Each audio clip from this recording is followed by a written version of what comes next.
People just ain't no good. I think that's well understood. You can see it everywhere you look. People just ain't no good. We were married under cherry trees. Blossom, we made our vows. All the blossoms come sailing down through the streets and through the playground. The sun would stream on the sheets, woken by the morning bird. By the Sunday newspapers and never read a single word. People, they ain't no good. People, they ain't no good. People, they ain't no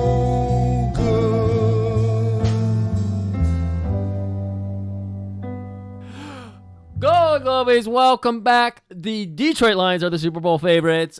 Your favorite podcasters are back with another great episode. This one, not in the hills of Italy, a spaghetti dystopian future, but right here in our own backyard of L.A.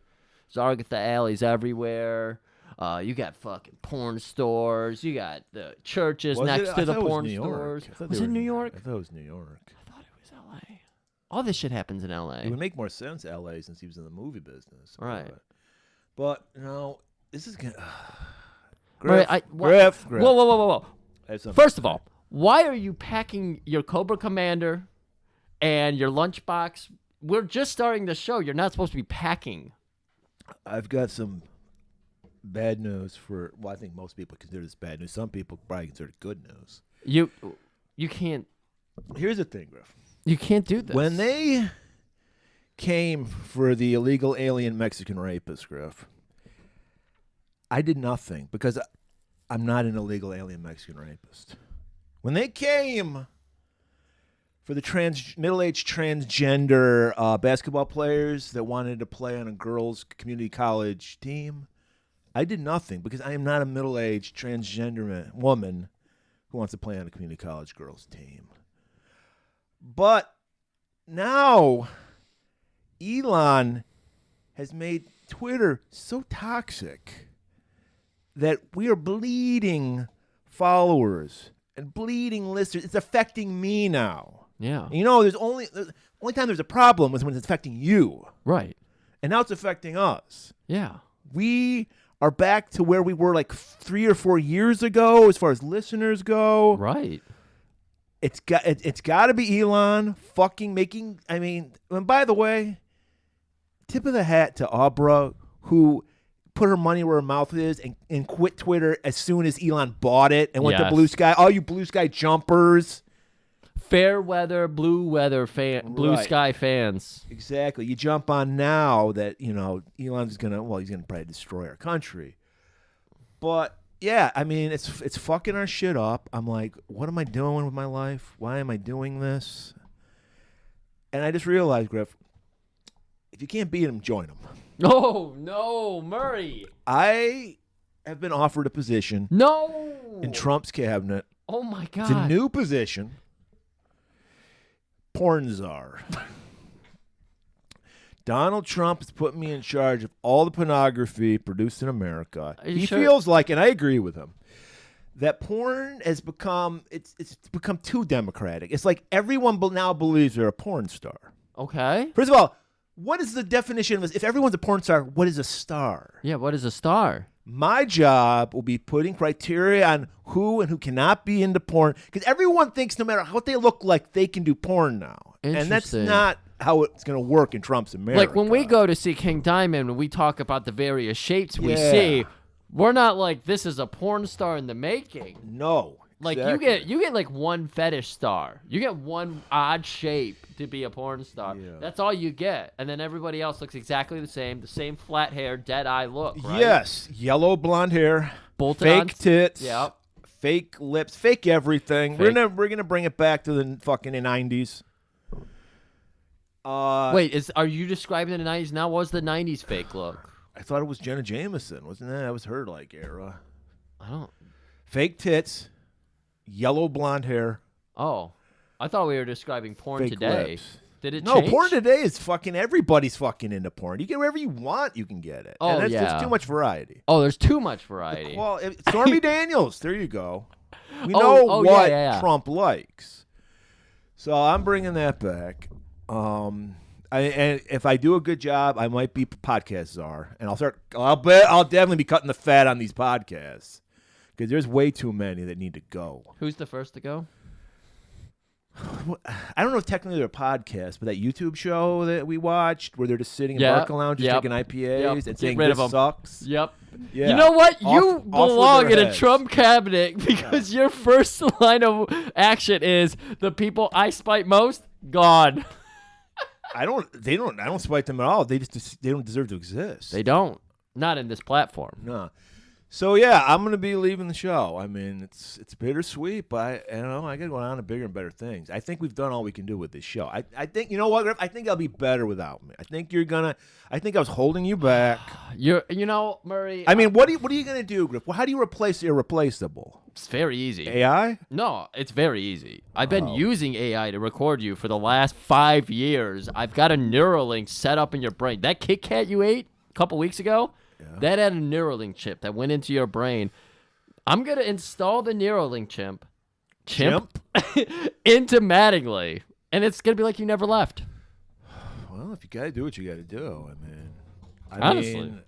I thought you would start like auditions, maybe, or No. you're not no gonna need. so you're not gonna give any of our guests a shot at being a co-host.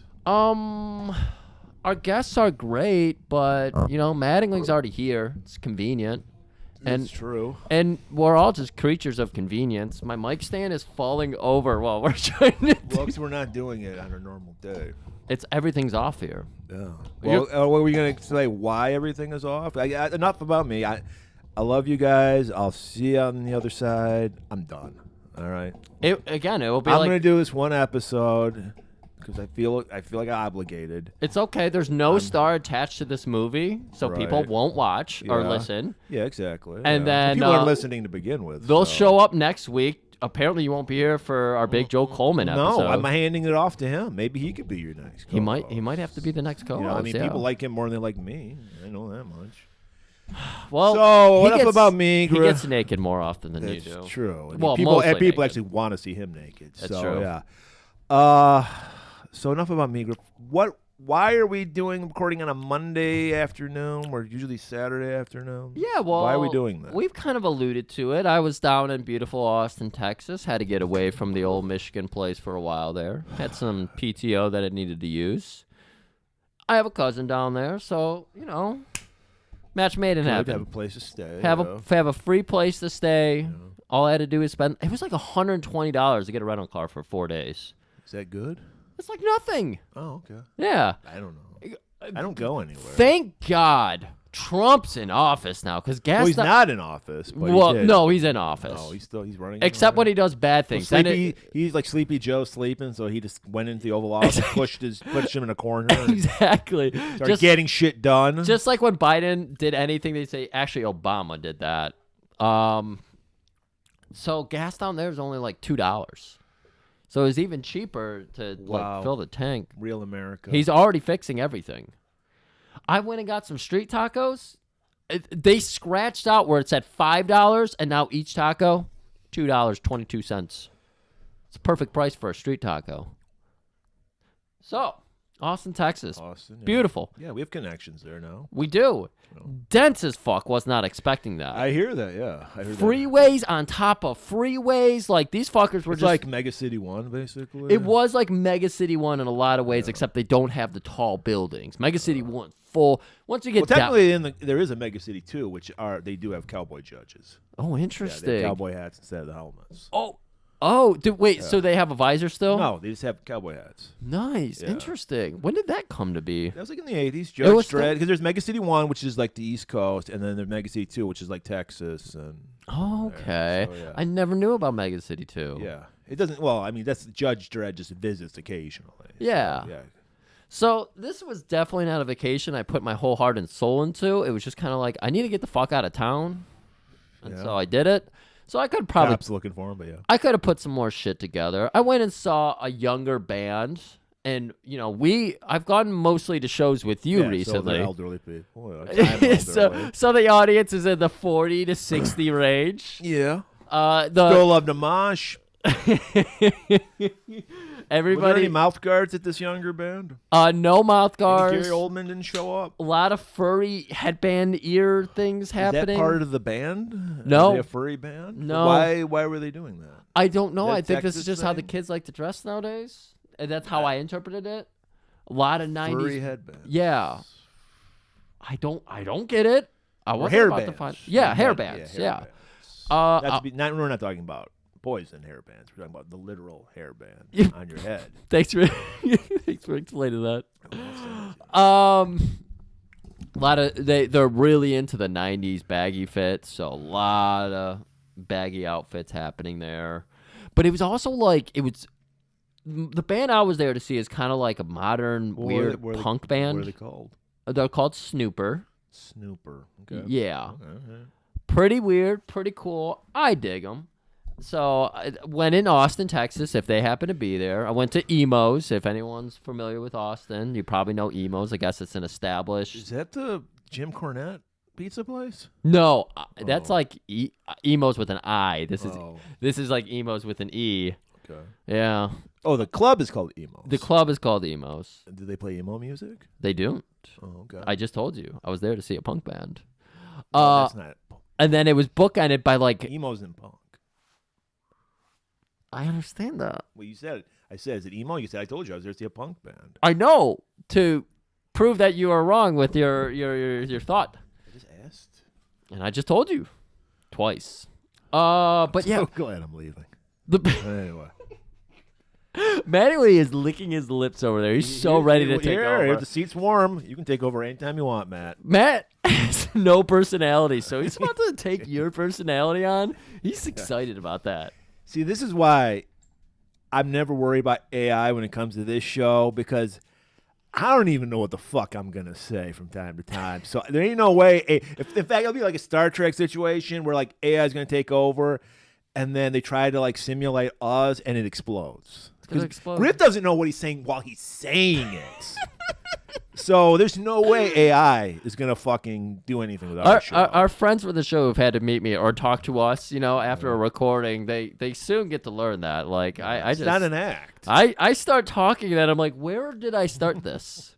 And I wish I could blame it on drugs and abuse or anything. And it's it's usually like 1.5 beers, maybe 2. Yeah, back to emos. Emos, pretty cool. It was sandwiched. My punk band sandwiched in between like 2 kind of more like dance electronic bands. Okay. Which was interesting. So you did have a lot of like the fishnets and like, so it was 90s fits, people wearing ridiculous clothes with little furry ear headbands going on. And then you had like people dressed like they're going to a neon house show or something, rave or something like that. That's a 90s thing, yeah.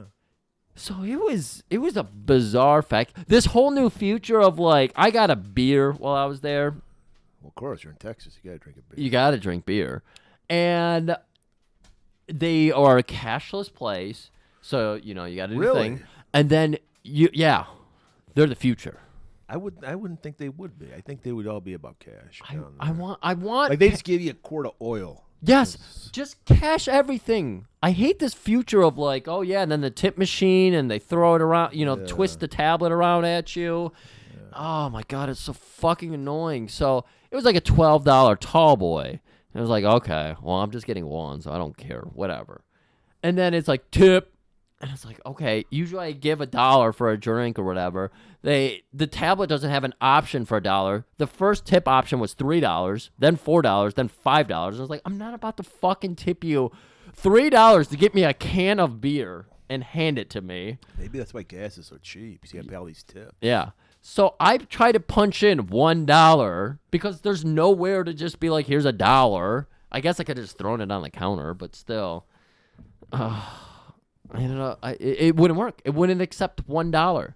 So I had I just hit the button. I was like, I got to get out of here. I'm losing my mind. I'm losing my You didn't mind. even see the band? No. I got to get away from the cash register. Oh, okay. So I just hit the lowest tip amount I could give them, which ended up being like $2.50. I tipped $2.50 for a man to turn around, grab a can of beer, and hand it to me. Texas. Emos. Cash. Go back to cash. You're fucking everything up. Yeah. Cash bars, man. So that was the night. You know, apparently they have this infamous 6th Street that's full of fist fights and shit. Oh, it sounds scary. I went down there and there was nobody there. I went there on like How Wednesday wet night. was the alley? There was no moisture. It was my heaven. No moisture to be Yeah, I found. hear it's a dry heat down in Texas. Very dry. Was it very hot? It was actually like 75, Okay. and then the nights were down to like 62, That's not bad. which is kind of funny because I am a cold human being. You know this about me. At least you do. Pointing at Murray. Not Mattingly. Cold-hearted, definitely, but yeah. Go away, Mattingly. So I'm up there, and usually, 60 degrees, I'm like, yeah, I'll probably pop on a sweater for that. I was outside with all these fucking Texas boys, and they are, like, huddled under a heat lamp like lizards, holding their hands up, and I'm standing out comfortably. I was like, what is happening? When did this I didn't I'm realize. the opposite. I'm always hot. I got hellfire in my fucking veins. You got hellfire. So I hate the heat. But they did try. My cousin did try to take me out for a nice Texas evening, and this is the real juice of the authenticity. He's out in beautiful. He's not quite in Austin. He's in beautiful Pflugerville, right next to Hooterville. Yeah. That's right. That's right. Yeah. Yep. Across the street from Margaritaville, and they want like his other coaching buddies wanted to take me to an authentic Texas dance bar. Line dance bar or just dance No. bar? Okay. Yeah, that's what everyone keeps saying. I was like, oh, yeah, I keep forgetting line dance is another Texas thing. But no, it was kind of more of like I don't know, do-si-do. You just fucking do a circle. It was like a roller ring. Square dancing? It was like a roller rink situation where the people were like kind of like dancing in a circle and they were... Moshing? Yeah, they were moshing. Okay. We're going to have mouth guards at this place? like Bedazzled mouth guards? every third person. Okay. Every third Safety person. first. Safety first. And so, cover charge, the people I'm going there with are all wearing sweatpants, and they're just like, we come in here all the time in sweatpants. And the guy's like, no. He's like, we come in here with shorts on. He's like, well, shorts are acceptable. He's like, shorts are acceptable, but not sweatpants. I kind of agree with the place. Sweatpants are the worst. They're the worst. I agree. I don't go out in public in I don't sweatpants. have ever even owned a pair of sweatpants. Oh, wow, that's impressive. No, I never liked them. They're just, to me, that's the pants for slobs. What is your lounge pant? Not then? that just whatever I'm wearing. I mean, it's just like, look, nobody will go, Tim, you're a very fashionable guy. I know that. I understand that. But I'm never looking like a slob. Sure. I'm always looking together. Yes. Sweatpants are slob pants. They are. It's like the guy doesn't give a shit about himself. I'm just kind of surprised. Like you're having an off day. It's cold. You're just like, well, I wake up and pop the jeans on. You don't have like a nice cotton pair of pants that you would not No. consider sweatpants. Nope. No, I'm not being serious. I have I'm I not- don't own any sweatpants. I'm not trying. I'm just. No. I mean, I guess. I mean, when it's cold out, I might wear my pajama pants, but I'm not gonna leave the house with them. Okay, pajama pants. Okay. No, and there are no Cookie Monsters on it. That's the internet. That's the international white trash chick outfit. It's like, Sesame Street. Because sometimes you get the and Elmo. like the it's like all filthy and Oh, dirty. oh on yeah, the it's always feet. frayed at the bottom because it's like, oh, she wears this out a lot. Yeah. Or they wear When they this go out out a to lot. get some meth, Because yeah. I've seen plenty of folks out there in Yeah. their like trashy Sesame Street pajama pants. Yeah. Man. So they're getting denied. I look like a normal human being. Yeah. I almost always wear like a button up and pants and everything. So the guy was just like, you can go in. great Charlie Daniels mustache on you, sir. It's like, thank you, sir. A lot of sirs happening. A lot of Well, beers. because they have respect down south. That's right. I mean, not for people's rights, but, you know. Oh, no. They oh, my Well, God. when The amount of times I heard the chant, your body, my choice in that bar Did was... you hear a lot of sir and ma'am? No. I don't think I heard any of that. Slipping. So they eventually get in by just saying, we're in here all the time. Why are you... Why, By the way, can we say what the name of... This will be Mavericks. Mavericks. This Yeah, is an we can say that. allusion to what Griff is going to see. Yeah. This Mavericks. If you really Think want about that word for a minute. All right, and go back to your If you story. really want to follow along, Pflugerville, Austin, or Pflugerville, Texas, right outside of Austin, Mavericks, The hottest bar in Pflugerville. exactly how you would expect it. Go look it up on Google Maps. You'll see the dance floor. You'll see the fucking Keith Urban playing on the TV in the background. Okay.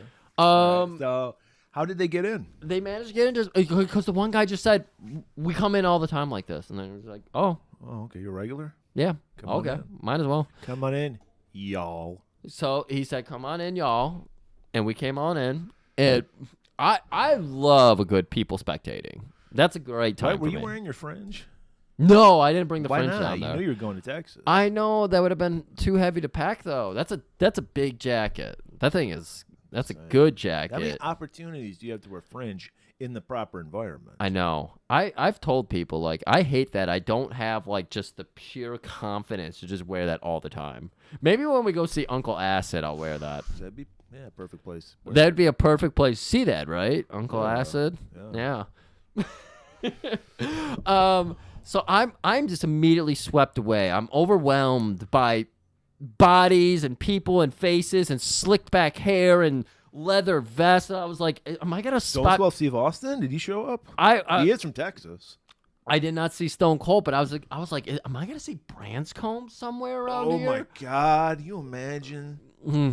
the turquoise, Oh, the turquoise jewelry. it wasn't. I'm being truthful here. It wasn't until I was dropping on my rental car and getting on the plane, I saw a Native American man wearing all turquoise, and I was like, oh yes, that's the Texas I wanted. I wanted to get a selfie with him. I've never once asked for a selfie. I wanted to be like, sir, can I please have a picture of you with you? And he went, "No, pale face. You will not steal my soul." Yeah, he did.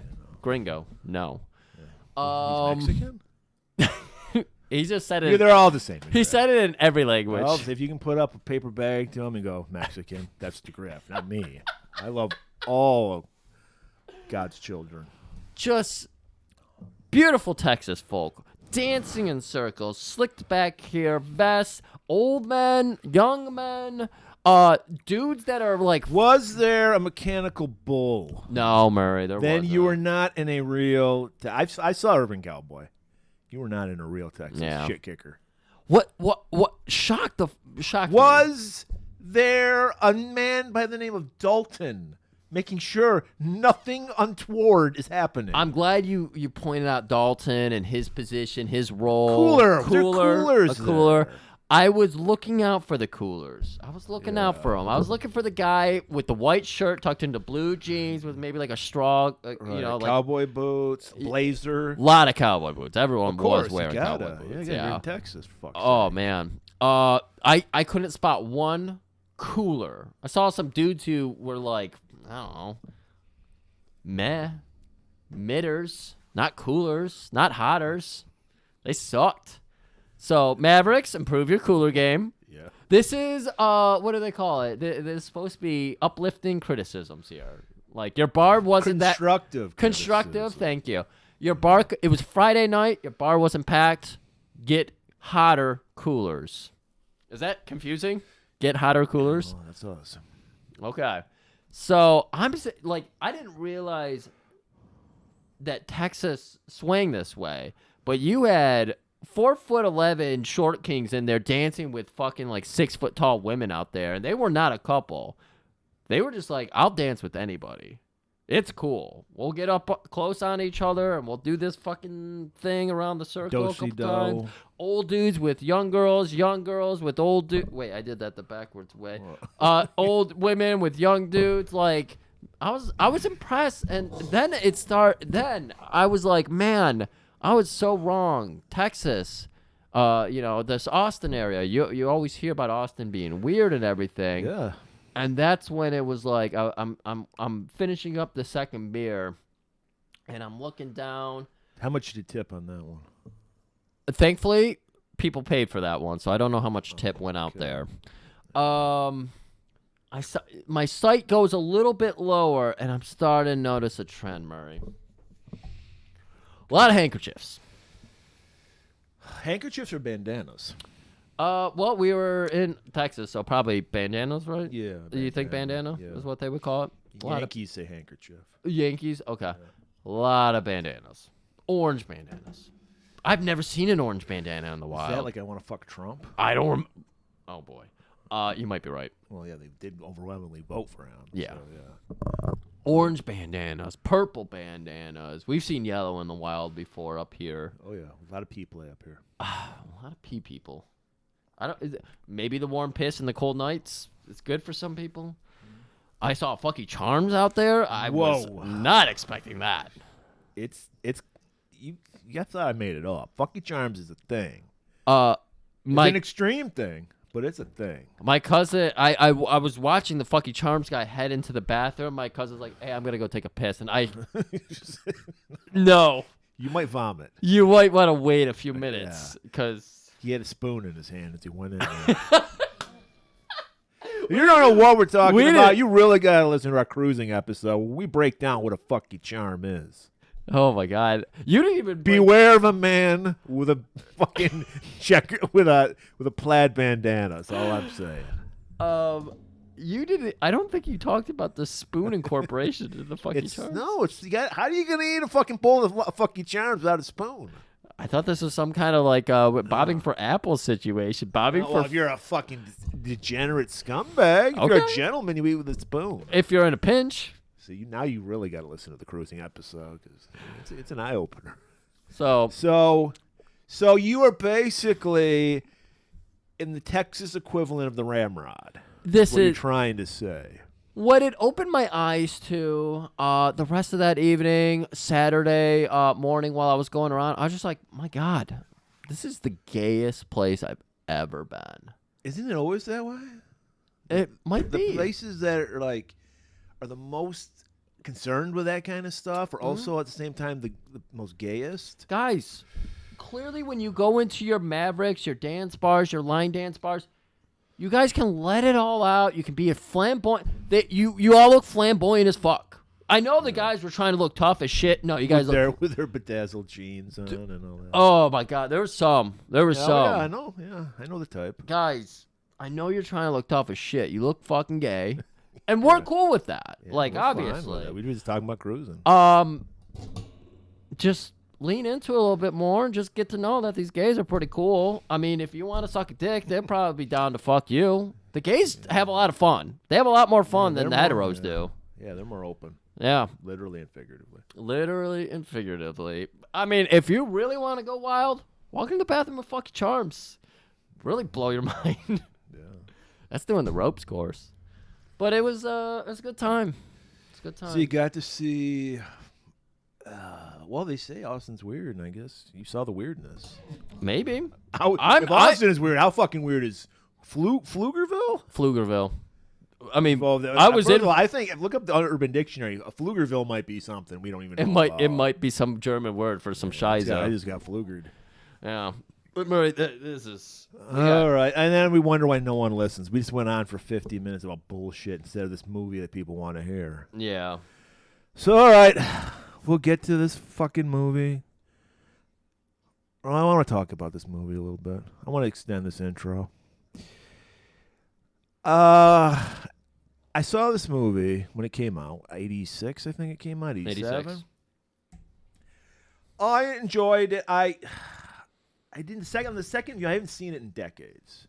Upon the second viewing, I still enjoyed it. I didn't enjoy it as much as I remembered it. Yeah. I have to say, Simpsons nailed it. Mid 80s, America fell in love with Australia. Yep. Thanks to Crocodile Dundee and Paul Hogan. So the sexy Brian Brown, he was going to be the next big star. He was the Glenn Powell of 1986. Oh my God. And then I'm watching. Is that why there were so many tighty whitey shots? Yes, yeah. I was watching it and I'm like, I get why this guy didn't have a career because he's not a very good actor. He had nothing. I think, and I'm like, now I know why they hired the girl to be assistant because she's even worse. The assistant was the worst actor I've ever seen. Her line reads were fucking terrible. Yeah, it's like, every time I watched it, was like, is that ADR? Like Raleigh. Hated her. Brian Denny, great as always. Brian, that was you were asking me about it, and I was like, who's this guy? Because he was fucking great, and you were like, Robert Denny. No, I said Brian Denny. Who Robert Denny is. You must be confusing Brian Denny with his mustache, Robert Denny, because it's so prominent. He had his own name. Oh, okay. My bad. But yeah, I feel like we talk about, and this movie got a sequel. I mean, the premise is great. I think that's a good idea. Talk about movies that like need to be remade. I think you could remake this movie.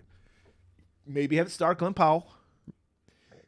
Please and lean in more into the he didn't do enough, I thought, with the special effects. Like if you could come up with some cool kind of tricks with using FX, I think it would be a better movie. It would be cool if they did, and I'm glad my now we can't do anything. Everything's like, hold on, let me get on my computer and I can fake this guy out. They were doing practical effects. Yeah, in this movie. No. What this movie should have been, it should have been less modern mechanic and more old school mechanic, more thought out, more time to develop, like how am I going to stage this whole scene kind of thing, as opposed to this movie wanted to be an action movie, which is what the Statham mechanic ended up being. Like there's no brain to that movie. There's barely any reconnaissance. I just saw a clickbait article today, actually, about how Statham's Mechanic 2 is like in the top 10 most popular streaming movies right now. Of course it is. I watched a little bit of it. I mean, we're going to do it eventually because it's that bad. Oh, God. But, yeah, I'm like, what's wrong with you, America? Now I kind of get what happened with the election. When I yeah. hear that news. Yeah. Well, little Polish woman on the plane next to me. She's young. She's like, I don't know. She looked like she was maybe 30. She watched The Beekeeper, the whole movie. And then I see. I don't know. Like Griff lies to me all the time. I don't even know if he's just kidding. Or I'm not. Okay. About 60 minutes in, I kind of like did a glance over because I was like, is she really and she was dead asleep. Oh, of course. Action movie. You should have typed up our review and put a little earplug in her ear and just subliminally made it enjoyable for her. That's the only way you're going to enjoy The Beekeeper is listening to our review of it. That's right. All right, that's my piece. I just wanted to say it's an interesting premise. If we're going to remake movies, this would be a good movie to remake, I think, especially with Glenn Powell in it.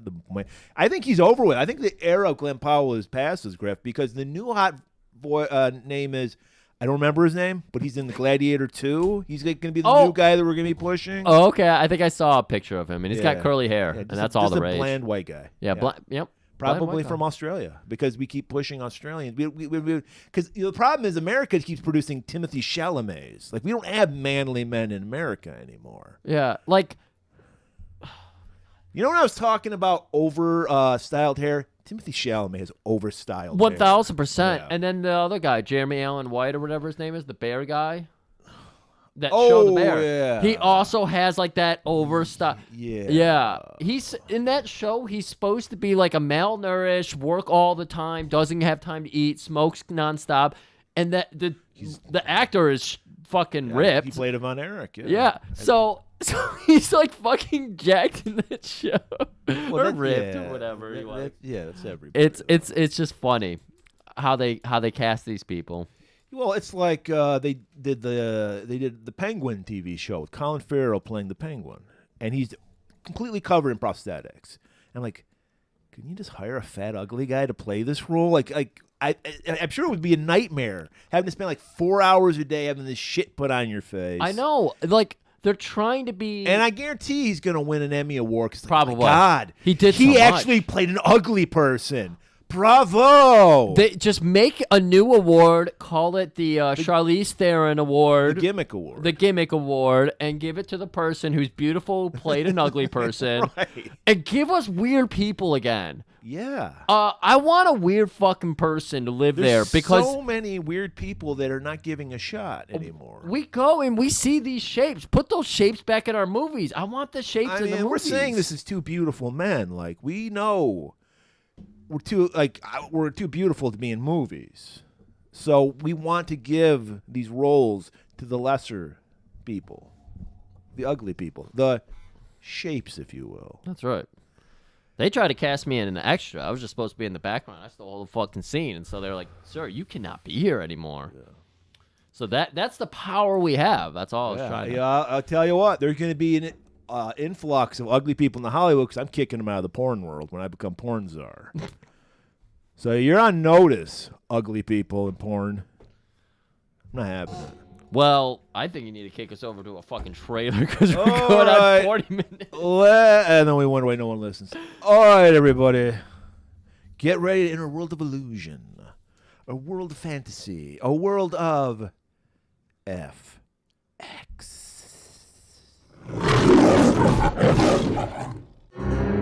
Raleigh Tyler is an FX man, the movie's master of make-believe.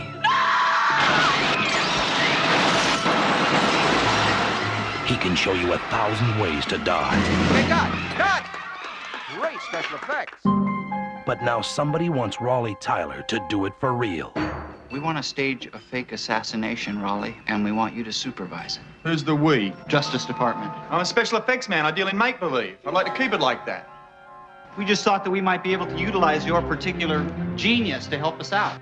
And what if someone takes a shot at me? You are 100% protected. I give you my word.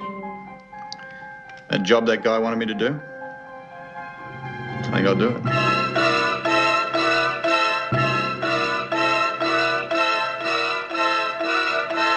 But someone else is writing the script and casting him as the killer. I haven't done anything. What if he put in real bullets? Is he the weapon or the victim? Is it murder or is it FX? Welcome back, Globies. We're rolling into this movie. We got the rain falling, and we're rolling into a fancy restaurant. See a mysterious character in a trench coat and a fedora walking into this restaurant. We see tanks of lobsters. I go, those are going to blow up. You wouldn't have tanks of lobsters. There's like a dozen tanks of lobsters. I know. Too much lobster. You know, when they say make America great again, I think this is what they're talking about. What happened to our restaurants just full of lobsters? They're so expensive nowadays. They used to be street food. They used to give lobsters away. And that's what Trump's going to do for us. Now I feel like I wasted my vote on Kamala. Yeah. So it's like a mobster scene. It's like we're like, hey, what? I thought this was 1986. Why are we in 1936? What's going on here? Right. And they comes up to a woman. Looks like Madonna from the Material Girl video, and she's like, "Hey, Harry, don't kill me. I didn't mean to fuck you over like that. I was just out here. It's business. It's not pleasure. I'm just doing my job." And then you see a shot of a Tommy gun. And sure enough, those lobster cases go a-popping. And cut! Scene! Well, the Print. woman also gets shot and then flung through like a doorway. Oh, God. So, like, there's a lot of... I mean, I understand for brevity, we need to cut to the chase, but you wouldn't shoot this in one shot, this scene. But you'd shoot the acting scene, and then you would shoot the stunt scene, which isn't technically, I guess it is technically special effect, but it's really a stunt. It's not a stunt. Special effect. It's more of a stunt. And the actress would not be doing the stunt. It would be a stunt woman. Yeah. The main FX in this scene was the squibs going off. Exactly. And so, yes, the woman gets killed, and then, you said, cut! Great job! Who's working on that biomechanical Freddy Claw? Thank you. I was gonna say this is very reminiscent to New Nightmare. Yeah, but that's when people listen to us. It is. And 1 month ago. This is where we meet our hero, Roland Raleigh Tyler, who is the greatest special effects guy in the world. Everybody wants him. And he is going full Dan Campbell. He's going over his team. Great job out there, boys. You bit those kneecaps. You got that lighting just right. It's fucking great, mate. Grip boy over there. Anybody wants some Vegemite? It's a holy fucking koala, mate. All right, I'll tell you right now. The second movie rolls over on Tubi. I was taking a little bit of a nap. Yes, the end of this movie put me to sleep a little earlier. And I wake up, and he's trying to impress a girl with his clown. And he's like, I want you to meet my friend. I'm going to take him to TV in America. Guess what his name is? I gave you 12 guesses, and they were all wrong. So what was it? Bluey. Yikes. And he is Australian. Murray. So you're saying FX2 inspired. You know what? Since I am leaving the show, I might leave it in the middle of the show by this point. I want to give us our flowers again to show how powerful this show really is, even when people don't listen. A little movie called Obsession, A Taste for Fear, which no one knew about. First of all, I'm not going to take full credit because our girl Cerise was the one who recommended that movie to us. She's like, I know you're a big Road Warrior fanatic. Virginia Hay from Road Warrior's in it. You might want to check this out for your sex thriller month. So I'm going to give her flowers. But it was our amazing review that now that movie, we watched it on YouTube, for fuck's sake. It was a fucking shitty VHS rip. You couldn't even see the Warrior's face makeup in that movie. 4K Blu-ray release right after we did it. Right after we did it. Yeah, the timing's a little coincidental. So all you Obsession fans, your Obsession should have been with us because we made that happen. You're welcome. You're welcome. Getting back to a rocket ship. I can't remember any of those promos because remember we made that promo reel with the Warrior. What? I float a rocket ship into space. Oh, okay. Yeah. I can't remember. You have to go. What does listen that to have it. to do with anything we're talking about? Because we were talking about Obsession, and didn't you Yeah. say the Warrior was in it? No, he Ultimate was not. Warrior? No. You don't even remember the fucking movie. No, I don't. We're moving on. Okay. I thought you said Ultimate Warrior was in it. Because you don't listen. That's why I'm leaving, guys. This is why I'm leaving. So there's a goof hanging out. And he's like, hey there, my name's John Leitner. I'm a movie producer. I would like to offer you a job. Sorry, mate. I'm fucking all buggered up here. That's what they say in Australia, buggered up. I don't know what that means. This is why we need to get rid of the foreigners. Sam Raimi could be doing this job. Oh, yeah. He did a great job. Special effects, Evil did too. Exactly. And yet, this Raleigh Taylor, fingers. You knew I was about to say that. Raleigh Taylor. Tyler, not Taver, whatever that is. I've been fucking up so hard in this episode already. Shocker. Shocker. Still on Texas time. Still on Texas time. That's right. I'm an hour behind. Yeah. But yeah, clearly this should have gone to Sam, and it's gonna come into play later. So he's like, no, sorry, mate, I ain't got time for that. But hey, you want to see something really cool? And he gets a cigarette and just puts it out on his wrist. That's going to come into play later on. That's right. Pay attention to that. All right. That's the Chekhov's wrist, I think. So they call that. They do call that. Next day. And then we learn that the woman, the actress, the stunt woman, the victim, is the girlfriend of Raleigh. Yes. And she drops this line, nobody cares about actors anymore. All people care about our effects. Oh my God, that was okay. Ham-fisted, is that a thing? Because this is ham-fisted as fuck. Somebody's getting fisted. Someone's shoving a ham down your throat. I feel like I'm getting fisted. Yeah. Next morning, we see that they've just fucked Ellen and Raleigh. Ellen is the woman who said FX. Yeah. And she's doing her vocal warm-ups. She's being the classic annoying actress girlfriend. Let me prepare your coffee. Me. He lives in, of course, an abandoned factory that he has the whole floor of. Of course, no, it's like a studio apartment. He's turned it into a studio apartment, which would be like even back then. If this is, I'm pretty sure this is New York. This is in L.A. Would be like thousands of dollars. Oh yeah, he can live this. He works in the movie business. He can afford it. All the movies he was a part of that the guys claim were these nobody movies. It's true. He's always like, I barely could get a copy of this on VHS. I had to figure a butthole under a bridge to get a fucking rip of this movie. So she's like getting ready for her audition. He's just chilling in his fucking tighty whities. And so he goes home back to. I think were they fucking at his place or they were at his place, right? I thought they lived in the same place. No, she had her own apartment. Oh, and I think they were at his place because there's like all these like fucking dummies. This was definitely his place. Special effects shit everywhere. He's got a monster that guards his door, a Chewbacca monster. You're right. They weren't living together, but she was just there. Well, yeah, they're just dating. She's staying the night.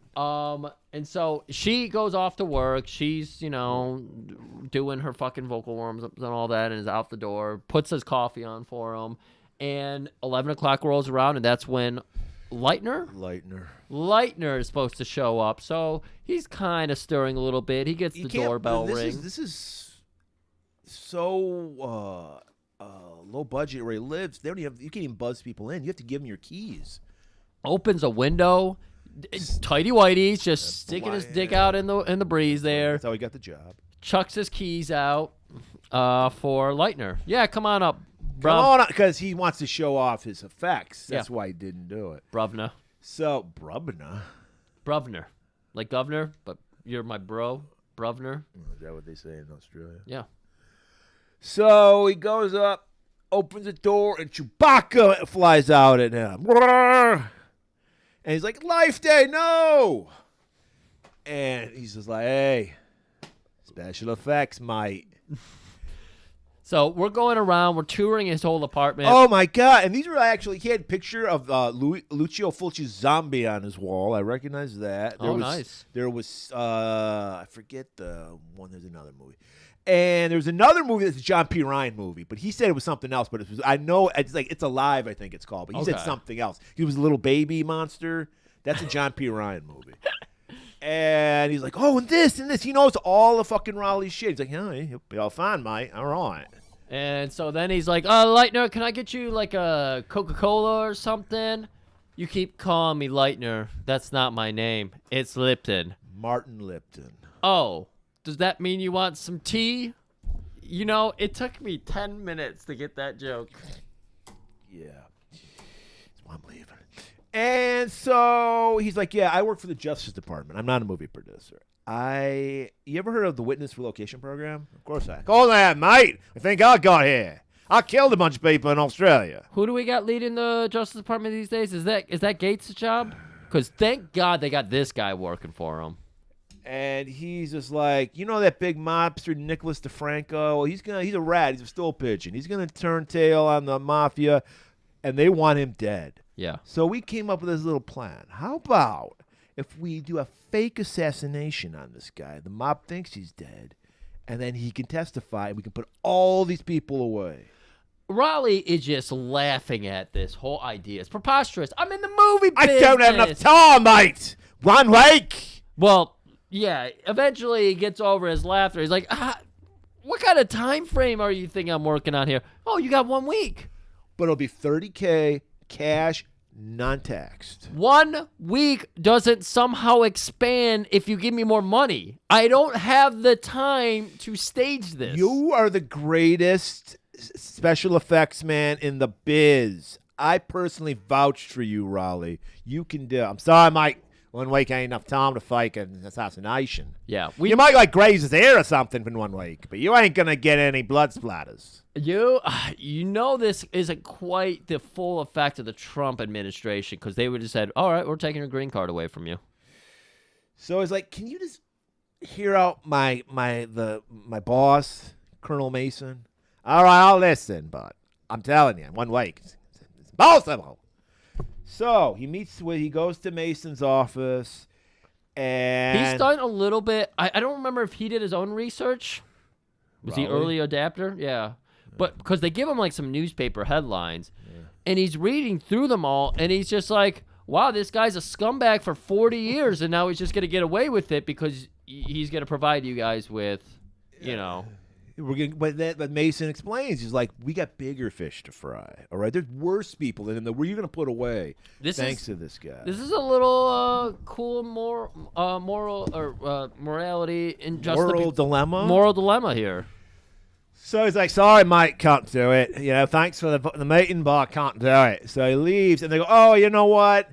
Lipton, you got McKinnon's number. Like, he's probably would do a better job anyway. We don't want no limp dick, under siege, venomite eating motherfucker to work on. Venomite eating motherfucker to work on our special effects.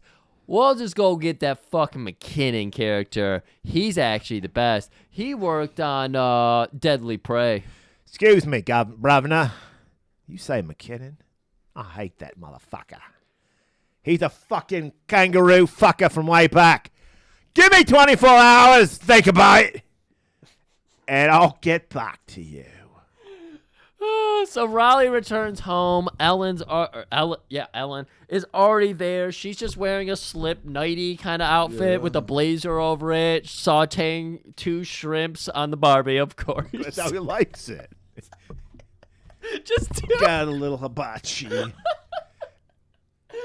Oh, and he comes in and he's all moping. She's like, "Oh, what are you moping about?" Yeah. Whoa, I don't know where that came from. What are you moping? That was last week. I am jet lagged. I'm jet lagged from a 2-hour flight. Yeah, it's like fucking daylight savings time for you. And you're like, I just can't cope. So she's like, "Why are you moping? What is this?" And she's picking his little cheeks up, his face cheeks, not his butt cheeks, people. And he's like, I don't know, let's fuck, love. So they fuck. He wakes up. He's got that post-nut clarity, Griff. 3 a.m. That's the best kind of post-nut clarity. 3 a.m. post-nut clarity. Goddamn right it is. And he's just like, I can do this fucking job. The only thing they got wrong about this is he should have gotten out of bed, stared off at a street light for 5 minutes, looked over at the phone, and then it should have just cut to him hanging up, and you know. He doesn't call Mason. He calls Andy, his assistant. Yeah. The worst actor in this movie. Oh, she's rough. And he's just like, I don't know, you know. And then I thought this was come into play, but I don't think it does. He's like, oh yeah, it's because what he uses later on. It's like, you got those radio receivers on? It's like, of course I do, Raleigh. It's 3 a.m. Yeah, I'm gonna get that right now. Yeah. I'm trying to sleep. You can still sleep. Meet me in the lobby. She lives in like a retirement home. That's what this looked like to me. I don't know. She goes to her building, has a doorman, so she must be living pretty well. Got a doorman, for fuck's sake. And she's asleep with the shit that he needs in the lobby. And this is we show they got a little playful kind of relationship because she's wearing a robe. He takes the sash off her robe, ties. Doorman watching all of this. He doesn't know who their relationship. If they have a relationship, right? He's just like kinky, you know. And she ties her feet up, and then he leaves. And there was no payoff. She didn't like get up, and fall on her face or anything. I know this scene really was just like Raleigh's just kind of a fun dude. These guys trust each other. So the next morning, Lipton shows up at Raleigh's place. And this time it gets interesting because Did you notice there's a lot of Griffin going on in this fucking movie? Yeah, of course there is. Because Lipton, he gets the key out the window again. You have to assume that. Yeah. Because he lets himself in. Only this time he's expecting the Chewbacca monster. Right. He walks in. And then he turns around and fucking Raleigh's hiding behind the door. Yeah, he gets a few steps in. He doesn't turn around. He just hears the click, click of a gun on him. And then Raleigh just opens fire on the motherfucker. Or does he? He Yeah. opens fire on Chewbacca. That's right. And we see... He fires one at Lipton, and Lipton, like, falls down like he got shot. And then he turns back, and he's like, I'm not hurt. And then... He does 4 in the gut and 1 in the head. That's the perfect kill. Yeah. To the Chewbacca. And we see the Chewbacca's bleeding. And he's like, oh, fuck. And he's like, he's showing off his skills. He's like, this is squib work. Right. And he shows off that there's a real radio receiver that you need to make him go off at the right time when it goes in sequence with the gun. Yeah. Some of the pacing of this movie, fantastic. I don't know how it ended up being like an hour and 48-minute movie because it seems like we're just like flowing through this shit because they're ready. They're just going to go down and meet with Nicholas. DeFranco. So first Raleigh takes photos of him for every single angle. I don't know why he needed to do a full body. I think they said to show off FX. Yeah. People came to see FX, yeah. so we need to see This that. is very, Murray, stick with me here. We didn't do this one officially on our own show. This is very dark, man. That's true. Yeah. I've told that I would not enjoy a deprivation chamber. I wouldn't freak out in it, but I No. would not enjoy the experience. Yeah.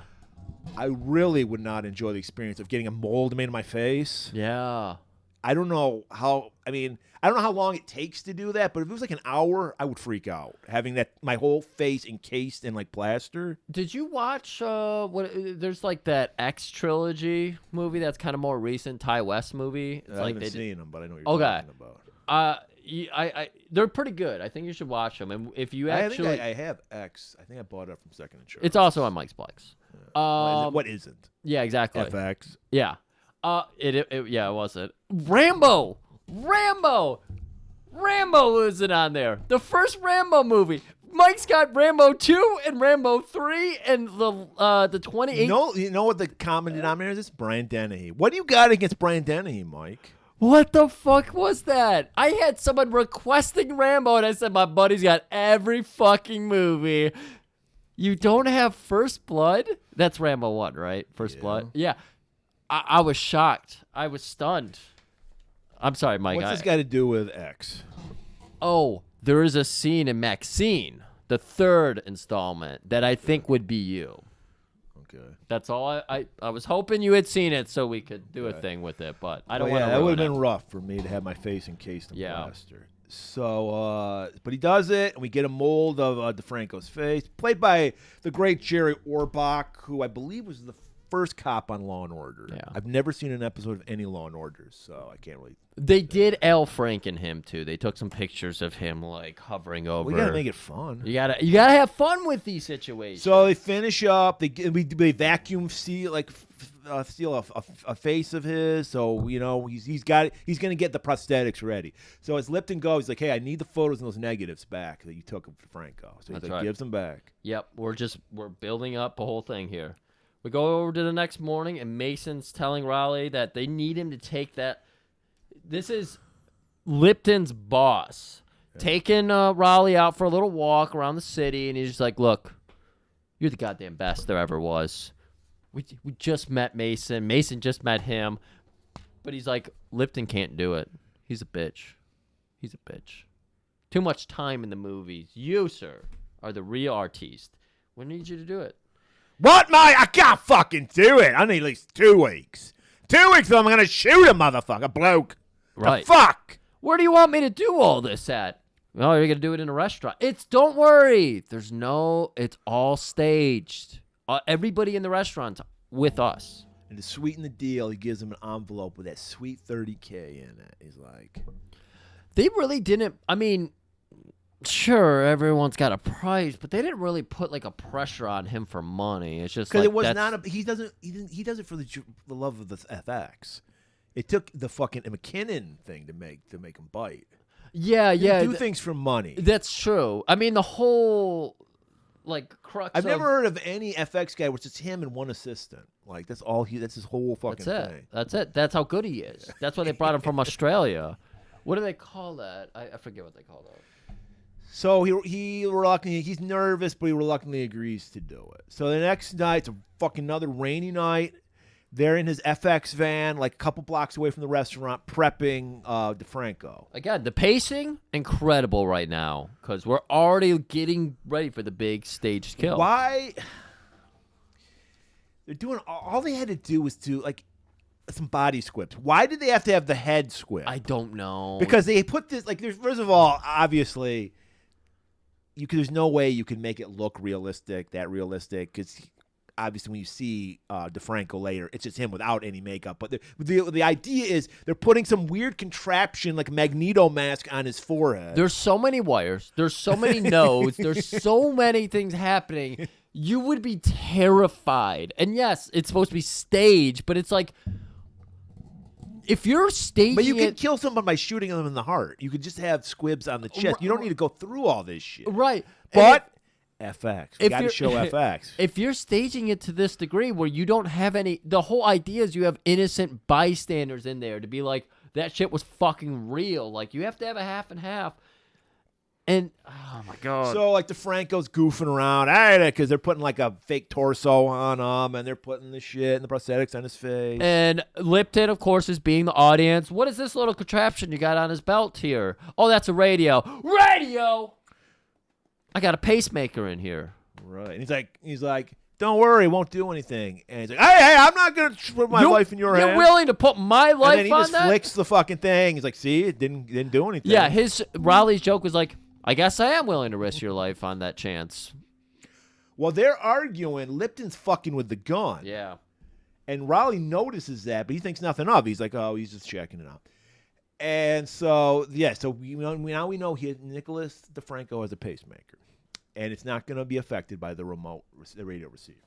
So he's all dolled up and sent off to the restaurant. He's got the bus still hanging out in the FX, Raleigh does. Yeah. And Lipton's like, okay, I need you to give me the bus. And he's like, I put a lot of fucking time and effort in it. I kind of want to keep it. I wanted to fuck this. I'm going to drill out a hole in it. My God.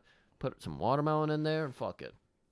He was going to make a whole series of sex toys by the mold of that face. Who hasn't wanted to fuck Jerry Orbach in the face? I mean, it's a lot of people's fantasy. Not in my world when I become porn czar. That's verboten. That's verboten? No Jerry Orbach fucking at all. Who is the allowed face fuck? Look, it's in a work in progress, Griff. The other day, I got the fucking call from Trump himself. No. I didn't have to talk to Elon because I said I will not talk to Elon. He fucked up the Twitter thing. Okay, but maybe I can ask you a probing question here. Maybe you're willing to talk a little bit. I mean, is the face you're looking for to fuck, can it be like a hideous face that you hate? Or are you thinking like, I want a beautiful face for someone to pick their genitalia Yeah, in? because this isn't about hate. The whole Trump's campaign wasn't about hate, Griff. It was about love for America. Sure. So no, we're not going to fuck ugly faces. So you're talking Kid Rock or something. We're getting rid of all the alien dick dildo shit that apparently is popular. All the dragons apparently have dicks that girls want to fuck. Okay. It's not just dogs anymore. We're ending all of that. Okay. Bluey is going to be banned from our country. Oh my God. I will say that much. Murray, say no more. I know who you're working with. Dolph Lundgren. You're going to have all his dick just immortalized. Everyone's going to have a Dolph in their drawer. All I have to say is maybe. He's not saying and he's not denying. I'm not. If you could see, there's a little twinkle in my eyes. I say, God, baby. People don't listen, but we still get the whispers in the mail. I need to see your boy's eyes. And it's just like, guy, come the fuck on. Or lady, or they. Whoever all you I'm are. saying is, Griff, maybe our dream of a Magnificent Seven in a Kinji case will become reality.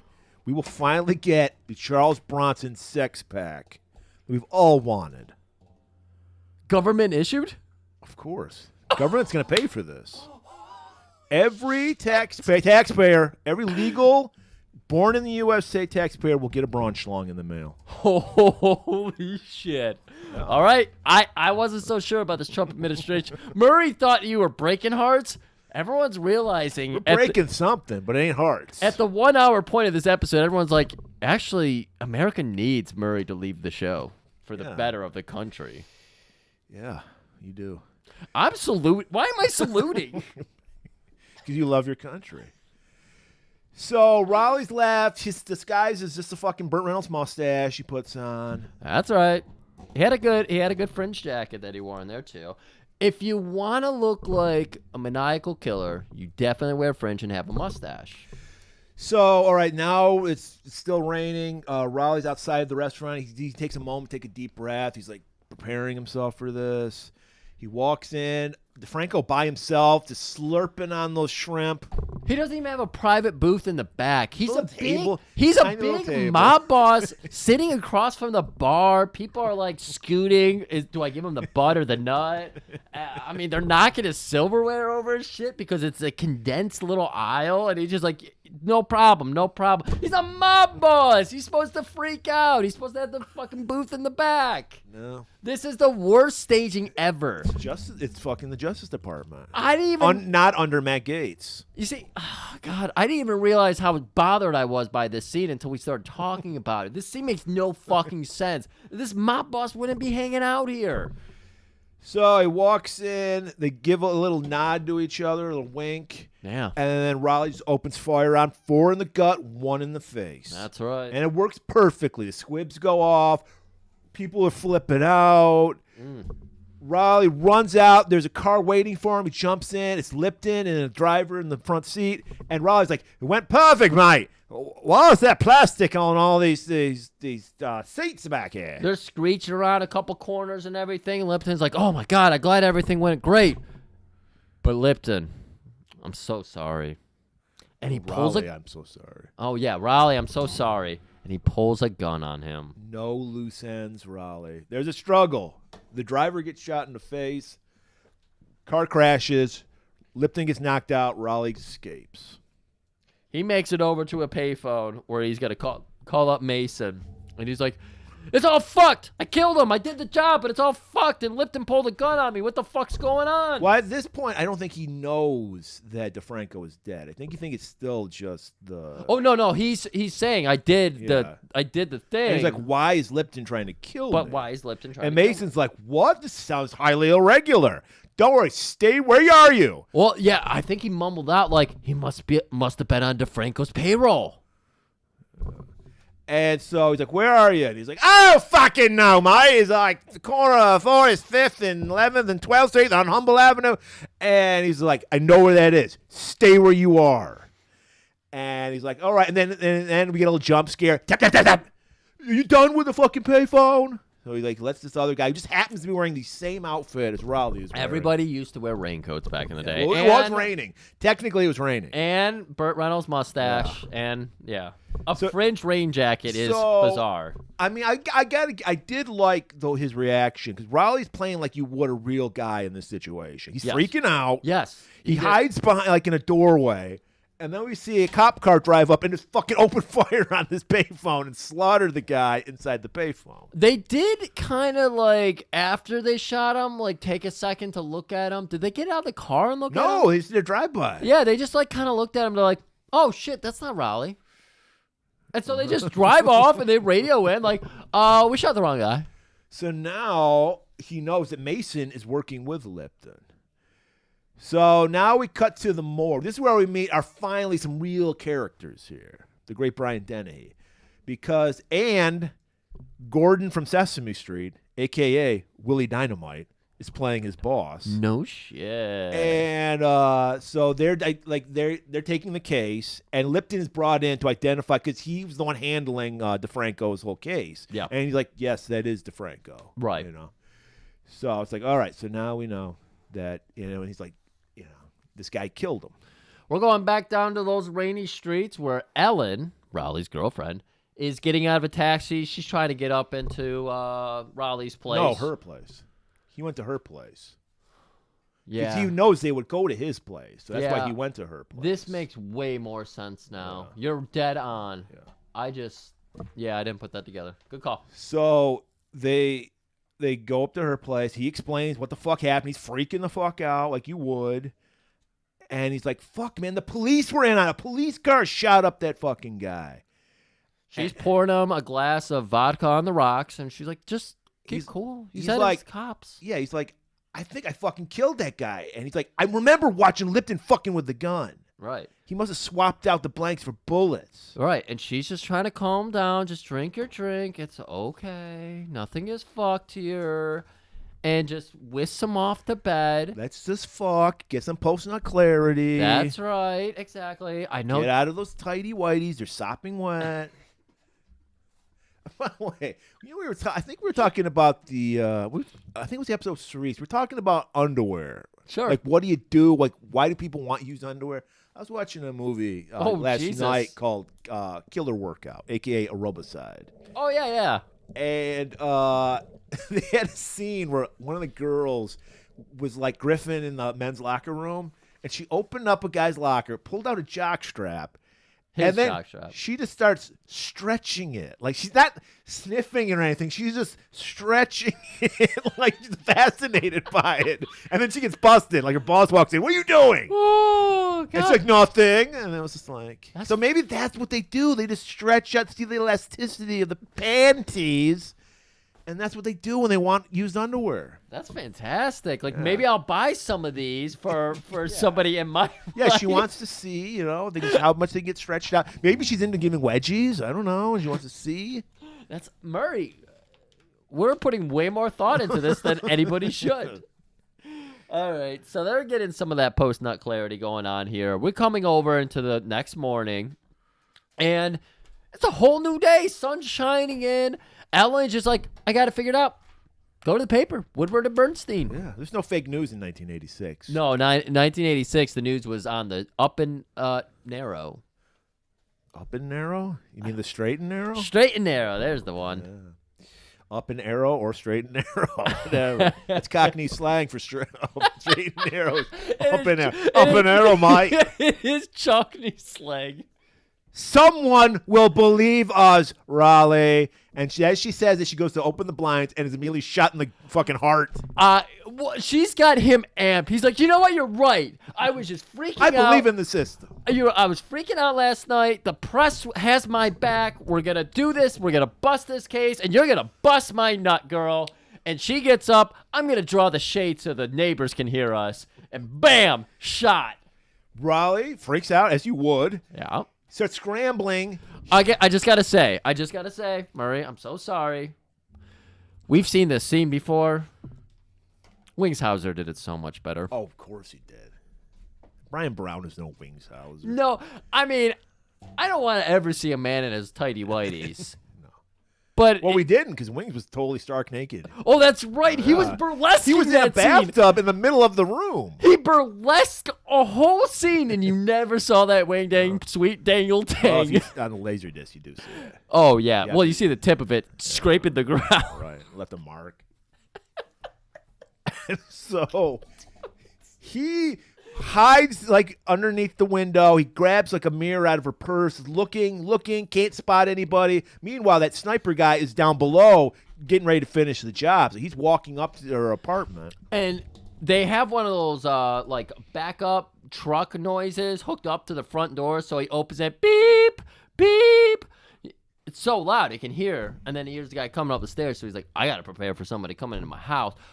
Gotta say, early adapter to the adapters on a gun, because this guy had a stupid gun with a laser scope and a super silencer on it. It looked like a video game fucking gun. Well, yeah, this is what the Justice Department regulation. Well, sweet Trump's. So he's lurking around, Griffin the place, sniffing and Griffin. And then there's like this alcove, like up with books, like million books, and Raleigh's hiding behind this. He did it really quick. Leaps out, does a superfly swat onto him. And I like the fact that he got the shit kicked out of him by this guy, which would be real life. Yes, I appreciate it. Like, overall, I thought this movie was boring. But there's some shit they got very right. We talked about it. The FX, I think they set him up pretty poorly throughout most of the movie. But, yeah, some of this shit they get very right in this fight. Very right. Because he gets the jump, and yet this guy recovers because he's probably trained to fight. Because he ties the guy's hands behind his back with like a telephone cord. And then he goes to finally check on Ellen.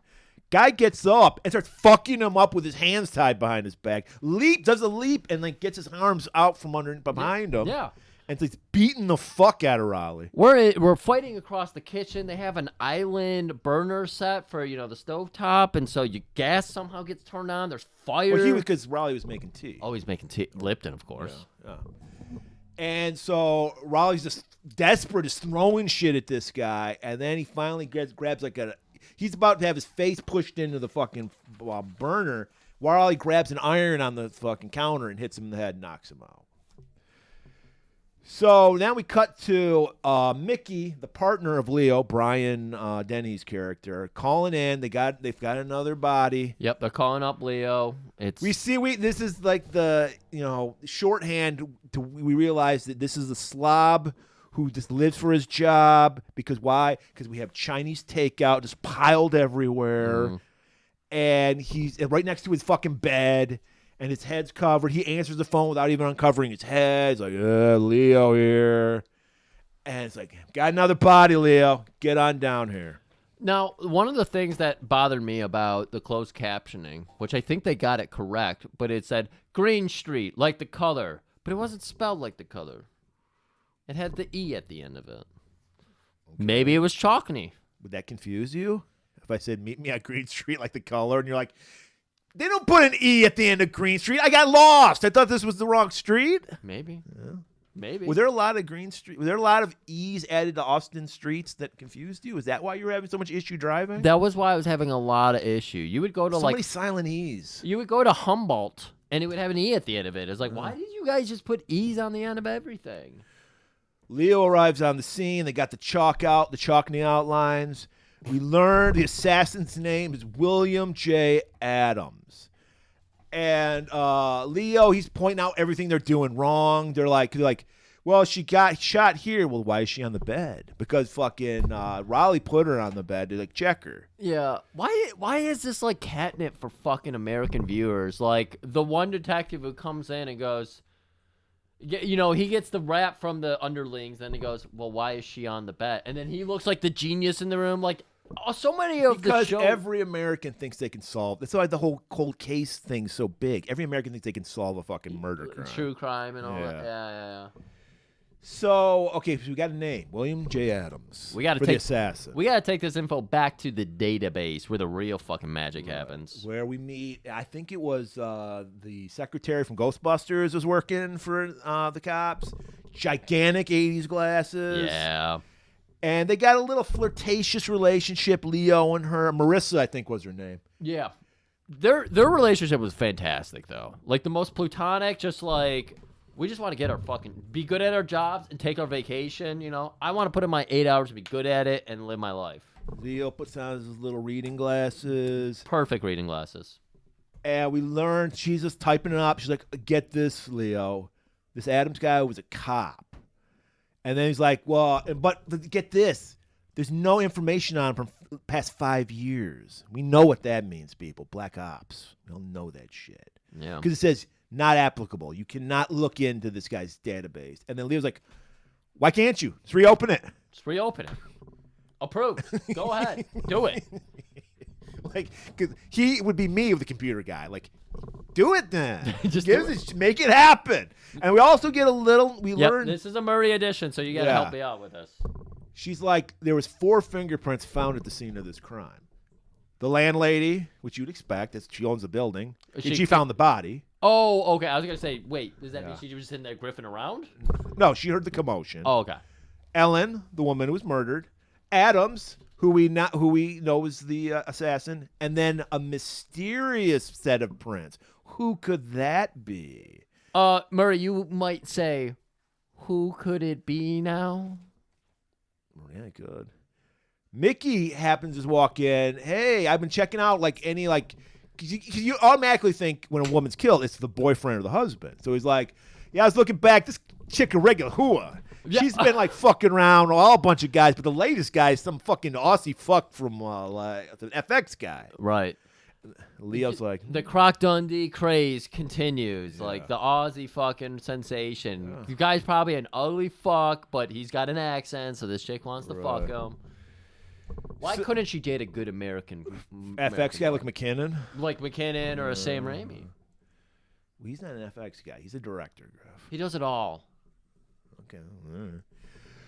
Cut back to Raleigh. His only friend left is Andy. So he calls her up. He's like, I need the green makeup case. Meet me at the boathouse in Central Park or some shit.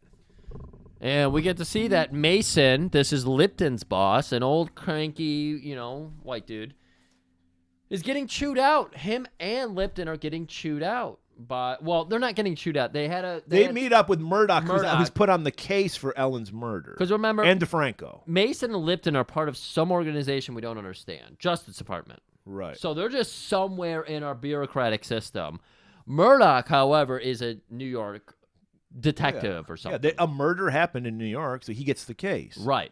And so because, they have to... Even though Leo was the guy who brought DeFranco in to rat him out. So that's why Leo wants the case, because he has personal business with this. Right. He's got a personal... But it was given to Murdoch. Why? We'll learn, because all great cops are loose cannons, okay, that play by their own rules. Right. We learn that. Why was Murdoch here? I can't think of the reason why. Because... was it the William Bradley? Well, no, because he's there because this was supposed to be a staged assassination by the Justice Department.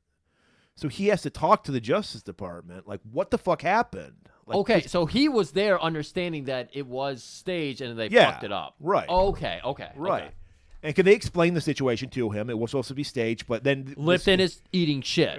Yeah. Well, yeah. He's like, what the fuck? You fucked up, Lipton. And then Murdoch's like, I guess you really did fuck up. Well, thank you for your time, I got to leave. I got to chew this man out. I'm going to bend him over my desk, but you cannot watch this. And he's like, I don't want to see it. And walks out, and you see a purple fucking bandana hanging out of his pants. I don't know what that means. I can't remember what that means. Was it purple or was it lavender? It was lilac. Lilac. Oh, God. See, the bandana coat is so fucking intricate. Yeah. It's so tough to keep in our brains. And then as soon as he leaves, they giggle like schoolgirls. He bought it. That's right. All right. Outside, as Murdoch's leaving, Leo's like, hey, Murdoch, I see you got the case. That's my case. I know this. I got to have this case. You shafted me. Goes up to fucking Willie Dynamite. He's like, come on, Jake. What the fuck? You know I'm part of this case. You're a loose cannon. You play by your own rules. We can't have that. Regulations and rules. He's like, you got me there. I don't do those. Yeah. Holds his hands up, crossed. Hands tied. You know what you got.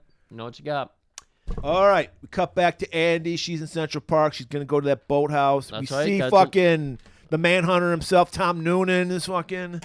I'm shocked you recognized him. You don't recognize anybody. I fucking love Tom Noonan. Schenectady, New York, everybody. Also Manhunter. But I love this man. He was also, I believe, Frankenstein in Mike's favorite movie. What was that? What's that thing? Wolfman got Monster nards. Squad? Monster Squad. Oh, he's Frankenstein. I believe he's Frankenstein. Oh my God, Tom Noonan is fantastic. His character's name is Varric in this movie. We'll call him Noonan. Please do, because the Noons needs it. So he's watching Andy. Andy goes into the boathouse. We were thinking it's going to be a real boathouse. No, apparently there's this pond where you can rent little boats to float on the pond. God, I'm so bothered right now because I'm like, there's no Tom Noonans in our world today. You know this? This would be a Glenn Powell role for some reason. Some nondescript, fucking beautiful man instead of Tom Noonan and his weird gangliness. I'm sorry. So Andy, she finds the boathouse and rushes into it, but Riley's been watching out the window, and he's like, there is a tall, creepy man following you. Probably Tom Noonan, if I could tell it, right? She's like, what man? Here's your makeup case, Raleigh! What? Where? Who's following me? Shut. And he's like, whispers in her ear. She goes, got it! And then she walks out, Tom Noonan, and goes, hey! It's a beautiful noon day.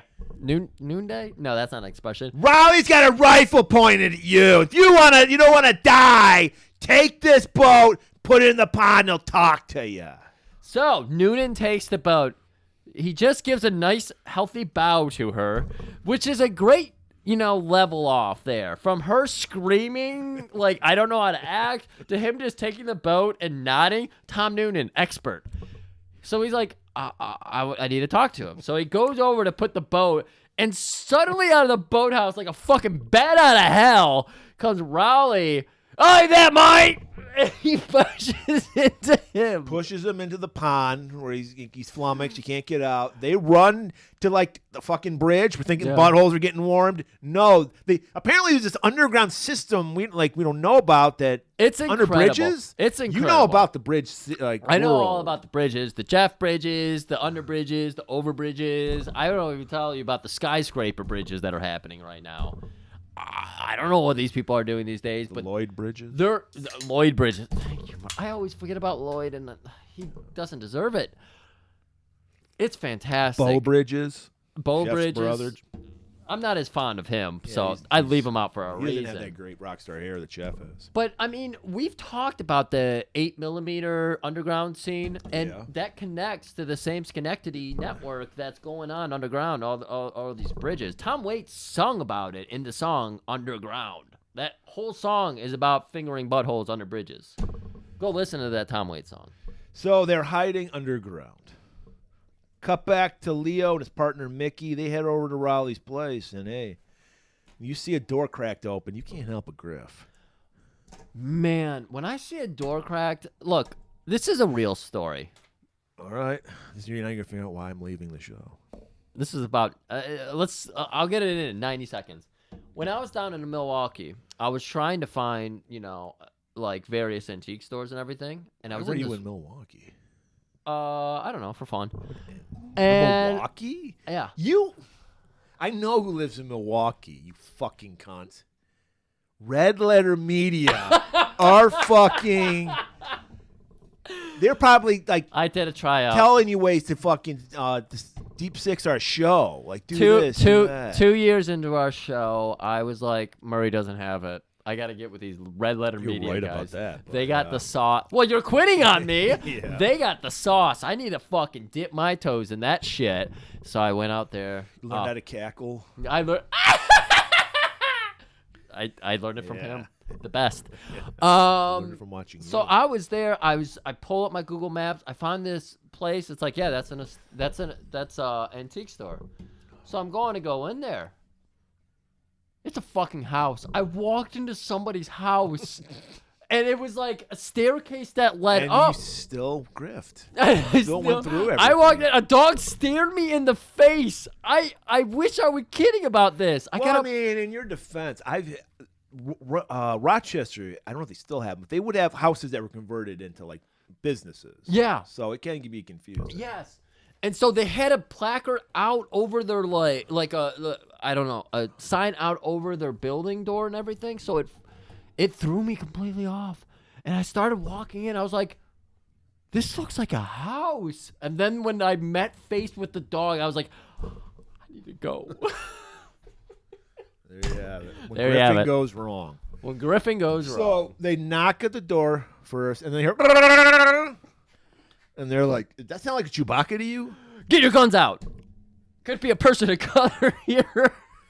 They bust in. Well, Chewbacca is a person of color. They bust in. They see, oh, it's just some stupid FX shit. Mickey's like, hey, this guy's great. I love these movies. Yeah. And then Leo's like, guy's probably a serial killer. If you Gotta like be. horror movies, you're sick. You're Gotta twisted. be. Gotta be. What are all these weird instruments over there? Is that a Braunschlong? Is that a fucking Dolphlong?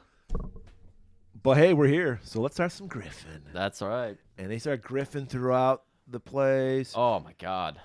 And he's like, yeah, starts with horror movies. Next thing you know, you want to reenact this shit in real life. This guy's the killer. Case closed. He had to get bored by, or maybe he needed to be inspired. I've met a few artists in my day. They need inspiration. They need the muse. So maybe he thinks motivation right there. As they're leaving, because case is closed. This guy's the killer, obviously. Right. They know it's Leo's checking out the package on Chewbacca. Got to compare. And then he's like, hey, wait a minute. Well, What was the shooting pattern on DeFranco? Oh, 4 to the gut, 1 to the head. Get over here. That's a pretty big dick. Don't look at that. Look at this. And he sees that the same shot pattern. They're like, something interesting is happening here. we're going to go ahead and cut over to Raleigh on Humble Avenue. Yeah, right. Humble Avenue, where all the poor people live. Griff told us about Humble Avenue a I've couple told weeks you ago. plenty of times about Humble Avenue. And he's just like, he's got the green makeup kit So he's like, all right. He's with Andy. Like, we gotta sneak around. I We know can't what we do look this like. anymore. I gotta go into action again. And to him, he's just nonchalantly humming up, dun dun dun dun dun, and then he's like, I got an idea. Aqualung, perfect disguise. So he dresses up like a guy on the cover of Jethro Tull's Aqualung. He does. No, you're 1,000% correct. Yeah. I have that album. And then I didn't know this in New York. The releasing of the Bums every morning, like they come up, merge from the depths. I love this. In my short while in New York City, this is what happens. I didn't realize the grates open that way. There's an electric clicker, and of course he's got all kinds of radio dials on him, and he just pushes the button. Like Cody Rhodes, he just ascends from underneath.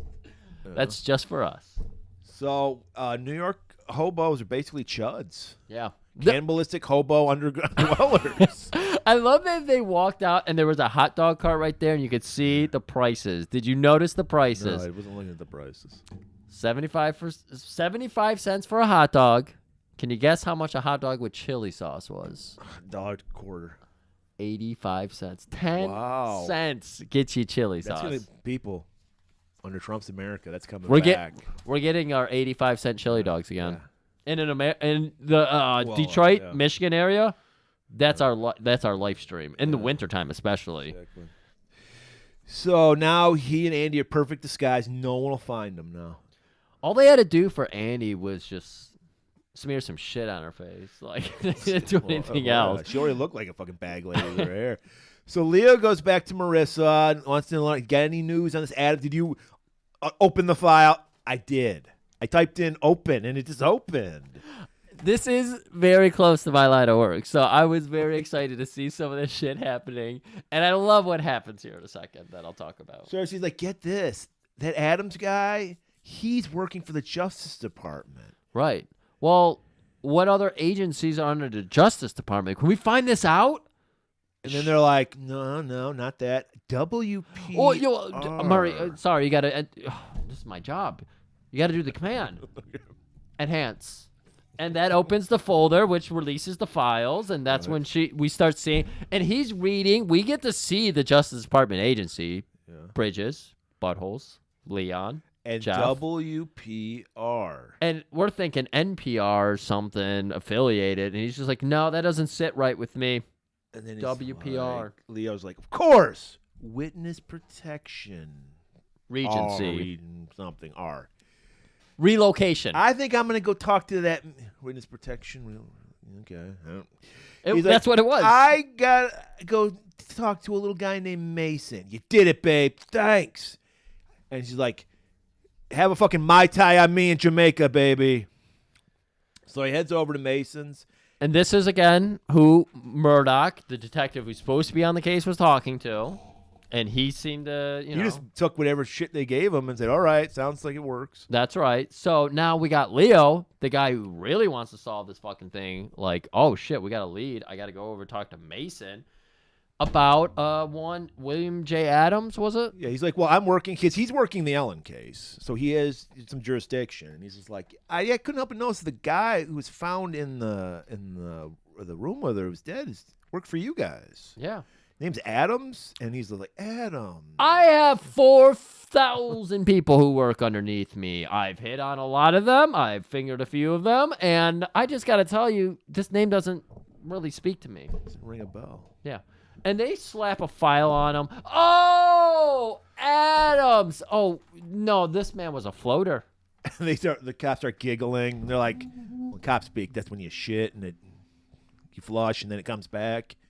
He's like, well, sorry, in Justice Department, it's totally different meaning. That's totally different. It's basically a guy, a freelancer. He's we bring him in, do a job, and then this is a thing. Oh, is he like actually good then? If he can afford it? Oh no, he's the fucking worst. Yeah, according to his job performance, he's the worst. I think we let him go. We haven't worked with him for a while. Compromise, terrible attitude, fucks everything up, kills multiple people. But yeah, we kept bringing him in for a while there. We haven't brought him in a while though. So Leo's like, okay, all right, I believe you. All right, Mickey, let's go. Soon as he walked out the door, fucking Mason's on that phone to Lipton, or I think he calls Lipton in. He's just like, They don't know a damn thing yet. We're getting out of here tonight. Organize it. So as Leo and Mickey are walking out, Leo's like, that fucking guy's so bent. He's so full of shit. They had brought up Adams being killed, of course. Your agent, Adams, was killed. And the guy was like, how? The partner's like, well, we don't know how. That's how Leo shut him down. And so the guy was like, you do and you don't know how he was killed? And so now that they're stepping outside. Well, he didn't even bring it up. That was the whole issue. Well, they didn't go into depth on it. Well, no, that's the thing. His whole point was he didn't even ask how. He just said, oh, yeah, he's dead, whatever. Right. Like, he didn't want to know about Leo's case. Yeah. Mason is what Murray's talking about. Didn't ask for details. They came up, but he just allowed it to skip over. So he's just like, because Mickey's like, it sounded good to me. He's like, you hear about somebody you know killed and you don't ask how. Come on, that morbid curiosity we all fucking have. This guy's full of shit, man. He's got to be bent, which was Leo's word for it. So Lipton, he gets a call from Raleigh, from a payphone. Of course, and we've seen this scene a million times in movies across the years. Yeah. Lipton. Do we still need to do this? What's up? Keep someone on the line a certain amount of time. What was the appropriate time? I don't know. I bet you never had to do that, but we just believe that because you've seen so many movies. Yeah. Like you need X amount of time to create tension. Urban myth, it spread, it worked, and yeah. So, of course, Mason goes, keep him on the line long enough, goes back to his office, and Lipton does a good job. I feel like this is the first time we've ever seen this because while he's on the phone with Raleigh, he gets another call from Mason, and Mason goes, he's in the building. He's calling from inside. Go down to the lobby. They go down the lobby, and they see he did a nice little thing where he took two payphones and taped the receivers together, and he's calling from another payphone into the payphone that's going into the other payphone that's going to Mason. It's a great FX. That is fun. I will give them that. That was a cool little bit. And they're like, God damn that. But then Mason's like, we got it. He rips the phones apart. And Lipton is able to talk to Raleigh. Which one are you on here, Raleigh? And Raleigh's like, didn't you pay me for my particular genius? And I think he gives him a location to meet him at. Well, Mason, no, because he does give him a location. But then Mason's like, that's bullshit. He's at this place. Oh, okay. Yeah. Okay. And so what happens is the goons, fucking Noonan, they send out to that location they think he's at. Okay, and Lipton goes out to the location he was told to go to. Right. Okay. And so Lipton gets in his car and fucking Aqualung leaps up, puts like a shoelace across his throat, starts choking him. It's fucking Raleigh. That's right. He's going to drive him all the way to the wharfs. To a bridge with some little holes. You're going to get warmed. I think it was the same bridge that from To Live and Die in L.A. It was. Yeah, it I'm looks glad. familiar. Yep. It's a freaking bridge if you've ever seen one. So they stop under a bridge. He tells Lipton to get out. They open up the trunk. Andy's in there where she belongs. Pull her out. She's horrible. She's horrible. And he puts Lipton inside the trunk. Because Lipton's like, I ain't going to tell you shit. Fuck you. And puts him in there. And then he starts doing the Malachi Crunch on some fucking pylons that are holding the bridge up. And he's like, I'll tell you anything you want. Because he wants to know where they're keeping DeFranco. Right. Or are they? I don't think he doesn't know DeFranco's. He is still under the auspices that DeFranco, he accidentally killed DeFranco, and he's been framed because, remember, he was telling Ellen, and we might have missed that, he was telling Ellen that Lipton guy was freaking around, freaking is on my mind, was fiddling around with the gun, and he thinks he might have actually killed DeFranco. So he's thinking he accidentally murdered a guy. He wants Mason's address. Isn't that it? Yes, it says right here in our notes. I want Mason's address. Okay, he wanted to go see Mason. So he wants to talk to Mason.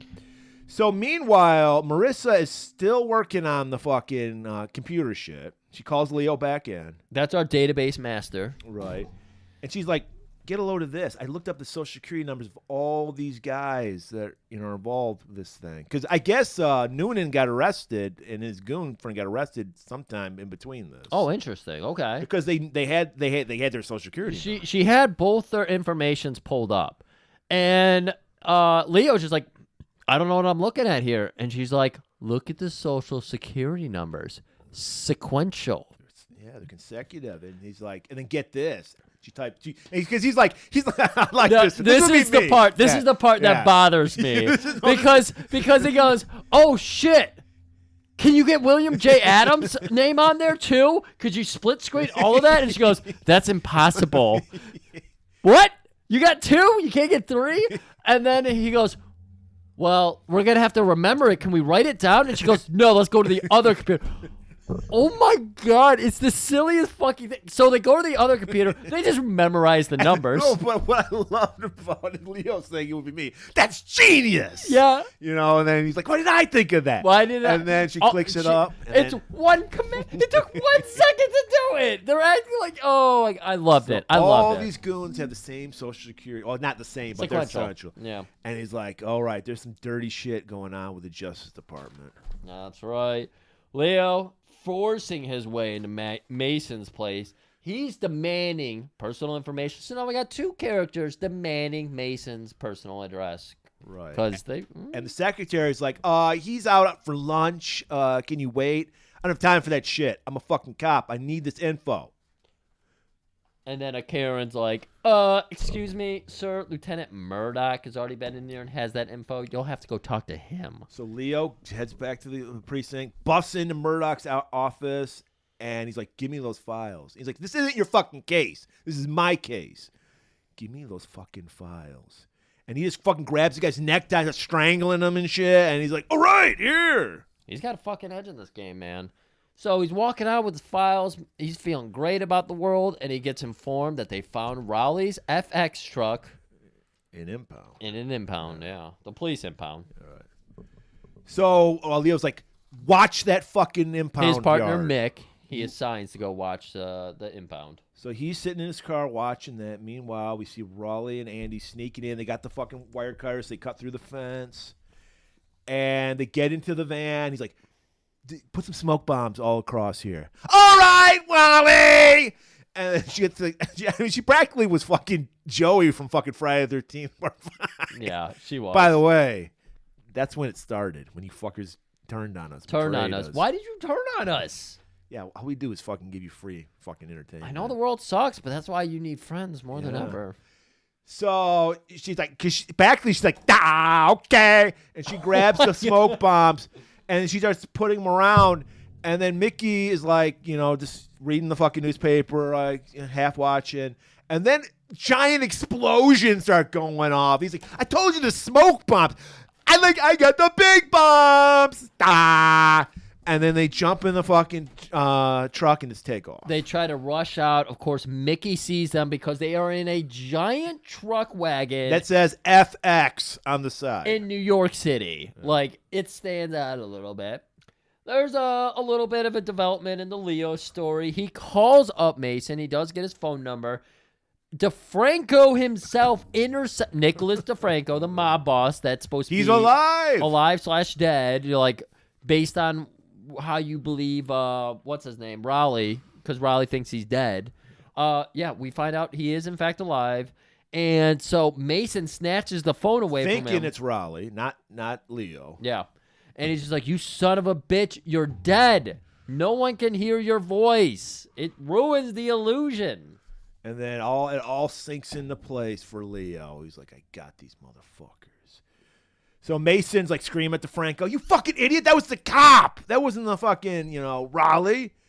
And he's like, don't worry about it. So we'll go back to the FX truck. We're doing a whole car chase. We're going through all. You're right, it's New York because we do clearly pass by the Ramrod in the meat district. The meat packing, then the fudge packing district, and the fucking bandana district.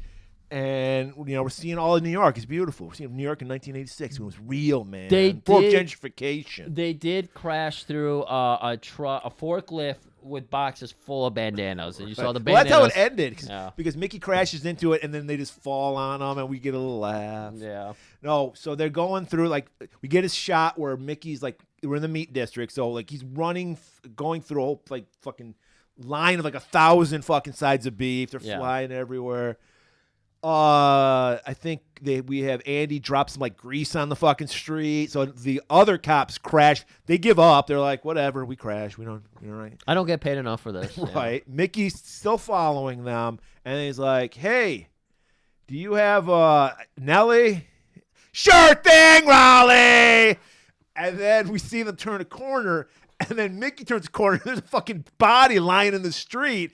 He fucking slams on the brakes, almost hits this body, but it's just Nellie, the fucking dummy that they use for their FX. That's right. And then we get a nice little scene where cop following behind Mickey hits his car and it crushes the fucking dummy. Mickey thinks it's a human being being crushed, and we all laugh. So Raleigh and Andy are just laughing over their fucking antics. They got away with everything, as they usually do.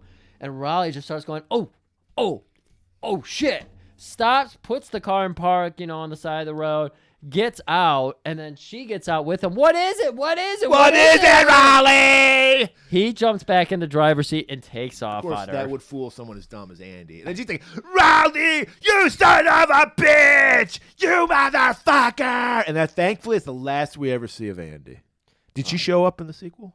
I hope not. I did it. I watched 10 minutes of it, enough to see the Bluey scene, and it blew my mind.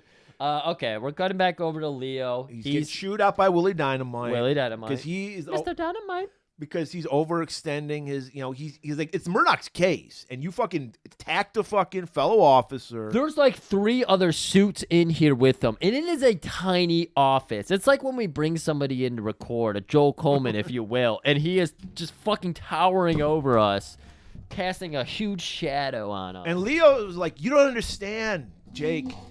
DeFranco's alive. I just talked to him. No, we're not going to do this. This isn't your case.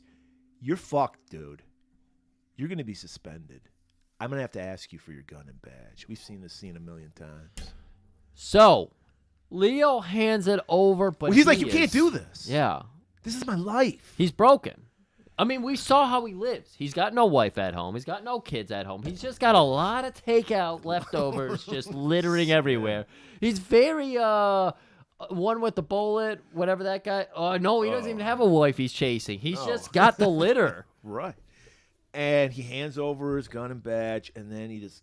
Hands in his face, yeah.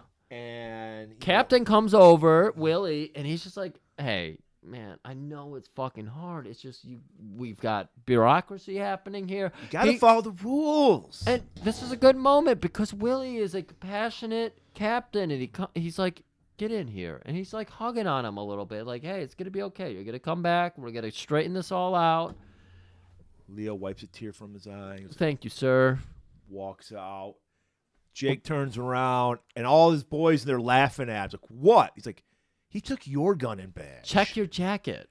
And I love these have a laugh, and they just let him do it. They're like, just let him do what he needs to do. Yes, I love this. They're just like, fuck it, he got me. And we see a scene where he's driving away, and he pulls out fucking Jake's badge. And he's like, yeah, I'm a captain now. And he puts it in. All right, now we're at DeFranco's hideout. There are guards everywhere. It's like a mansion out in the suburbs. And Raleigh pulls up in his FX truck, and he's ready to use his FX to the greatest effect. Thank you. Great. And this is where I think we could have had a little more imagination when it comes to FX. It's a reverse Home Alone because it's not his home. And he breaks into it and starts setting up traps everywhere. So apparently, is it hooked up to a car battery? He just has like these clamps he puts on the metal gate. I didn't understand. And then he's got a roller brush. Yes. So he had like some kind of copper contraption. No, it was just literally a roller brush. I understand that, but I think there was some kind of metal happening there for the circuitry to happen. I don't think there was. I think it was literally just a fucking... But that's what it would need for this to work, right? Well, I mean, it is. I don't know. It's technically metal, but how... Did he have rubber gloves on? Why was he not getting shot? Right, when he placed it, unless he like... But would it an arc?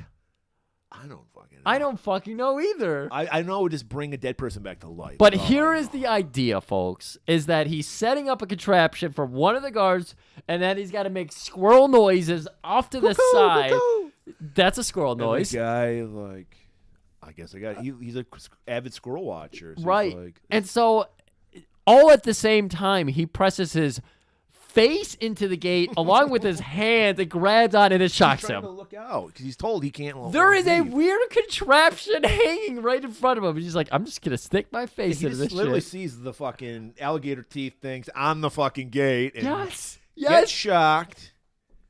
And okay, so he's dead.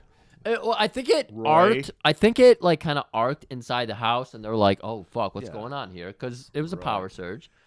Well, they're on edge because they know fucking Raleigh knows or Leo knows, so they're waiting for the chopper to come pick them up so that's a they good can fucking point. leave. Yeah. So they're like, go check out, see what's up with Roy. So the next guard goes out and he sees a balloon. It's it now. Yeah, it's it. And he goes, when you see a balloon, you gotta fucking grab it, Griff. I mean, you gotta look at it, put it up to your face, rub it on your fucking hair, make it stick to the wall. And just as he's about to rub it on his hair, blows up in his face. And apparently, I don't know what was in that. Fucking Ajax. I don't know what, but it fucks this guy up. That's the problem. I mean, especially when you have a mustache. I'm like, can my mustache hair stick straight out? Let's do it. No. So now everybody's freaking out. They're like, calm down. The chopper's coming. Don't worry about it. So Raleigh sneaks into the house. And meanwhile, we see Leo driving up. He's outside. He's like, all right, this is the location. I got it right. He drives by, goes to the gas station down the road, and puts in the call for backup. Right. Like a good cop would do. All right. So Raleigh's fucking with the wiring. He cuts the alarm. And then he starts fucking up with some fuses because Right. they labeled it well, which I've never been in a house that labels it correctly. Not even my house. That's Yeah, labeled. yeah. And we have circuit breakers now, but still not labeled correctly. Yeah, so Yeah. they are labeled accurately, and he knows exactly the room they're in, so he is just fucking with them. Yeah, and they're like, all right, so now we got Noonan and another goon. He's like, go find this motherfucker. He's hitting the fuses. Go get him. So Raleigh is, okay, I know what happened. I can see why you got confused by this trick. It was but fucking weird. I know what, okay, let me explain it. Please. So first he's got this little, Radio it sounds like someone rubbing like rubber together. It's like a sound effect thing. He puts on like an urn. Vase, yeah. And turns it away so you can't Yeah, so notice you can't it. see it. And then he breaks another one, so now they know where he is. Yes. Okay, so what happens is he hides in a room. Yeah. They go up and they're searching the rooms. He goes, makes that fucking noise. So when they get to his room, they go out and check, and then he goes back into a room they already checked. Okay. So he's hiding in there, and they're checking more of the rooms. And then what he does is he has like this tripod with a mirror like thing that like goes from like ceiling to floor. Right. So the idea is one of the goons is in one of the rooms that's behind where he has the mirror. Okay. He is on the other side of the hallway. Noonan is in between both of them. Okay. So he's in one of the rooms in between them. So what happens is, and of course, the ridiculous thing is, we have to expect Noonan's going to look at one side instead of looking at the side where he really is. Right. That's the bullshit. But what happens is he walks out. He thankfully looks at the little FX that Raleigh put up, and he sees the reflection of Raleigh. Meanwhile, Raleigh's on the other side of the hallway. Oh. His goon buddy is behind the thing. Microwave timing. Exactly. And so he opens fire and kills his buddy. And then he sees Raleigh, I think, down the other side of the hallway. So he runs at Raleigh, puts a tripwire across. Right. Noonan falls, and then he just beats the shit out of Noonan with something. And knocks It him doesn't out. take much. You could just Yeah. basically bonk him on the back of the head like an infant could, and then knock Noonan out. Man, okay. So with all the chaos going on and everything, DeFranco is just like, you know what? When in Rome, you know, we got chaos all around you. We got fucking suitcases full of guns. I'm just gonna bust one of those bad boys out. It's the 80s. Give me one of those Uzis. That's right. And he points the gun at Mason, and they kind of have like a little tense moment. Yeah, there. Mason's like, chill the fuck out. Everything, the chopper's coming. That's right. And then you hear some noises because there's all these doors that go off to the outside of this room. Yeah. And they hear it, and he just opens fire. And then one of the doors opens, and it's Raleigh, and he's got bullet holes in him, and he just That was a window, yeah. and he just falls through. Right. And they're like, "We got that motherfucker!" So like, let's get out of here. And then they go to like the back door. Thankfully, they go to the door that Raleigh needed them to go to, because that's the one that's rigged up with probably the same fucking paint roller contraption he has. The home improvement doesn't work in the reverse. When you're setting traps for people coming into your home, it probably works.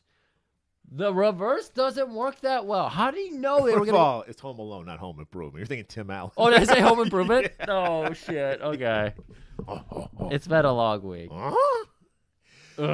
So, and thankfully, the first guy out is DeFranco with his pacemaker. So he touches the door like he's splatting his hands against the door. He's like, which is what he needs. And we get some nice old school, just cartoon animation, like fucking electricity on his hands. Right. And he's like dying, and Mason's like, the key, give me the key. And he's like, you're going to save me, right? Just give me the key. And he hands him a key off his Guido chain with the crucifix. That's right. And then Mason just lets him die. Cold-blooded motherfucker.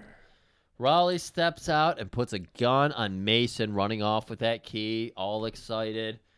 And Mason turns around and is like, don't you know what this is, my dear boy? This is the key to a vault in the Swiss bank account. Yeah. We all know about those. Of course. 15 million. 15 million from all the fucking money that DeFranco's earned being a fucking criminal. He was not only is he a fucking rat, he was siphoning off shit from the fucking families. That's right. Man. And we hear from outside the cops have arrived with Leo. Right. And they're shouting out, surrender yourself and walks outside in the next minute. And he's like, come on, Raleigh. It's all yours. You just let me go. And Raleigh's like, I don't know, Mike. Let me think about that. And he puts the fucking gun down on the fucking table. Yeah. Walks away to think about it. Mason's like, how could it be this stupid? He grabs the gun. He's like, you looking for these, mate? He pulls out bullets. Or how about this? Crazy glue. 101 uses. And he's like, what? And he crazy glued the gun, so now Mason's hands are glued to the fucking gun. So FX. he just pushes them out the door? Yes. And well, we know how cops, they stood their ground. They stood their ground. Because he literally says, no, it's not what you think. And they just open fire on this do. fucking guy. This wouldn't fly today because we know about this situation, our Rittenhouses and such. They were just like, come over here, my dear boy. And I know you have a gun and you're brandishing it at all kinds of people and shooting it. Leo enters the house and he sees Raleigh laying there dead. And he's like, I guess case closed. Everybody's fucking dead. Wait, is this guy Raleigh dead too? Yeah. Cap, we lifted his arm 3 times and it fell. He's shy. He's dead. Yeah. All right, so we cut to Raleigh's put in a body bag, taken to the morgue. That's right. And then we see the body bag open up, and we see he's got rubber neck, rubber wrists. Yes. So you can't feel. That's a callback to the cigarette. So you thought that wasn't gonna make any sense? Yeah. I was like, Murray was wrong. This doesn't come up again, but no, there it is. Comes up again. Everything comes back around. Perfect plan. He sneaks out a window. He's ready to start his new life because he's got that fucking key. He's got $21 million. Turns a corner. Leo waiting for him. Gun pointed at his head. Going somewhere, buddy? Let's have a talk. Next thing you know, they're in Geneva. And we see DeFranco walk into the fucking bank, open up the key. Do you even need that? I mean, I thought that was the whole point of Swiss bank accounts. They were secret. It's not, yeah. So you could just, as long as you had the key, you could just get your shit. Yeah, that's what I thought too. I didn't understand this Ocean's 11 bullshit happening here. But FX. We need one last FX. We needed one last FX. So they get in the car together. I mean, I like the fact that Leo needed it because his career's over. He didn't get his job back. I like this too. And they're like, hey, I guess we'll split it. And we see the scene. It's like he's literally wearing a DeFranco mask. He pulls a fucking like fucking Tom Cruise in Mission Impossible. Yeah. He pulls off a face mask instead of just like prosthetics. Yeah, and he's like, I had to do it one more time, mate. FX. And then they just fucking high five and drive off with a Range Rover. And this movie seriously got a sequel. Yeah, it got a sequel. Yeah. It's impressive. Well, it probably cost nothing to make, and then it was a surprise hit. Even though it was full of FX? Was it? It wasn't. A couple squibs here and there. All right. I mean, I remember it being better when I was a kid. Yeah. But maybe this is why I'm leaving, because I just lost it. I don't have the touch anymore. You need somebody new. Maybe I'm going to hand it off to somebody better than me. Mattingly. No, I was thinking more like your special guest. I'm not a part of this show anymore. It's your Thanksgiving episode next week. Thanksgiving is coming. I guess you're thankful I'm leaving, you motherfuckers. So we're handing it off. Because whenever we do, it became a tradition. I keep saying we. I'm sorry, I know, it's you gotta stop. I gotta stop. Are you going to France? Is that why you keep saying we? We. It became a tradition. I think just last year. I don't think we did it before that. Did we? No, I thought we did. I thought this was the third year. Maybe it's the second. I thought the year before was Time Cop, and I don't think he was. In Time Cop you might be where right it about was. that. I don't know. All I know is that whenever we did Stallone last year, you're going to do a Schwarzenegger this year because when we have a muscle guy, we have to have our muscle. We don't know what it's like to be a fucking god like Stallone and Schwarzenegger. We need to see it through his eyes. That's right. Joe Thunderlats, Genetic Jackpot, Tan Lantern, you name it, he is it. Coleman will be in the studio with Griff. I hope it works out. I think you guys could be a great team together. I'm working on to bigger and better things, greener pastures. I'm going to save the country. That's right. MAGA. MAGA. All right. So what we do is, I don't know why we do this because we cannot trust you guys. Put up a poll every Thanksgiving because we're giving thanks to you, the listener. And there are not many of you left. The ones that left, go fuck yourself. Yeah. All right. They immediately forgot about us because you left Twitter and we don't exist. Even though we've been doing it every Wednesday for 5+ years now. Almost 7 years. Almost 7 years. Week in. This is why I'm leaving. This is why I'm leaving, Griff. Because week in and week out, we never took a break. During COVID, who the fuck was there for you guys? I think we put out episodes for the 2 weeks I was gone in New Zealand. You did. Because that's how crazy we are. We have this work ethic where we say we're going to do something, we do it. We don't fucking bail on you guys. That's what intimidates people, though. When you're actually somebody who does something, go-getter? Yeah, because they don't like that. And we would not consider ourselves go-getters. No, but we're not. We barely put any effort into the show at all. We put. Imagine what we would do if we actually did put effort into What the show. would we do if we put effort? Maybe we would try to farm out more. I don't know what we would do. I don't know what you're going to do, but we picked some Schwarzenegger movies and oh my God. Sometimes I'm like, do you people listen? Because they're like, my favorite Schwarzenegger movies. You got these 4. We did those. We've done every 80s Schwarzenegger movie minus Predator, which we explained we weren't going to do until we did every sequel. And we're just down to the 2 Alien movies, Predator versus Alien movies, and Prey, the last one. I think we've done all the other ones. Okay. And you know what? You guys are going to have to fucking earn our trust back in order for us to give you a gift like Predator. With Joe Coleman, yeah. You better earn it. Joe Coleman is going to lose his mind for that movie. So the choices were, and this is where it gets kind of foggy, because I told you, Schwarzenegger was my fucking dude in the 80s. He's still my dude. I kind of did what you guys did to us with Schwarzenegger in the 90s. Yeah. I kind of lost my way. It makes sense. It makes sense based on the names you were reading to me. Right. So these were the 4 movies we picked. Well, I picked Terminator 3, Kindergarten Cop, True Lies, and The Last Action Hero. Now I'm going to count down from the lowest percentage to the one. Please do. Shockingly, with only 10% of the vote. By the way, only 49 people voted on this. I usually expect people who don't even, there's so many people who just want to give their opinion. They don't even listen, but they want to give their opinion. Right. We always get about 49, 48. 49. We never get 50. At least it's consistent. Yeah. So we know that at least there's 49 real fans out there. It's just like America. It's like 50% of the people actually vote. So Terminator 3 got 10% of the vote. All right.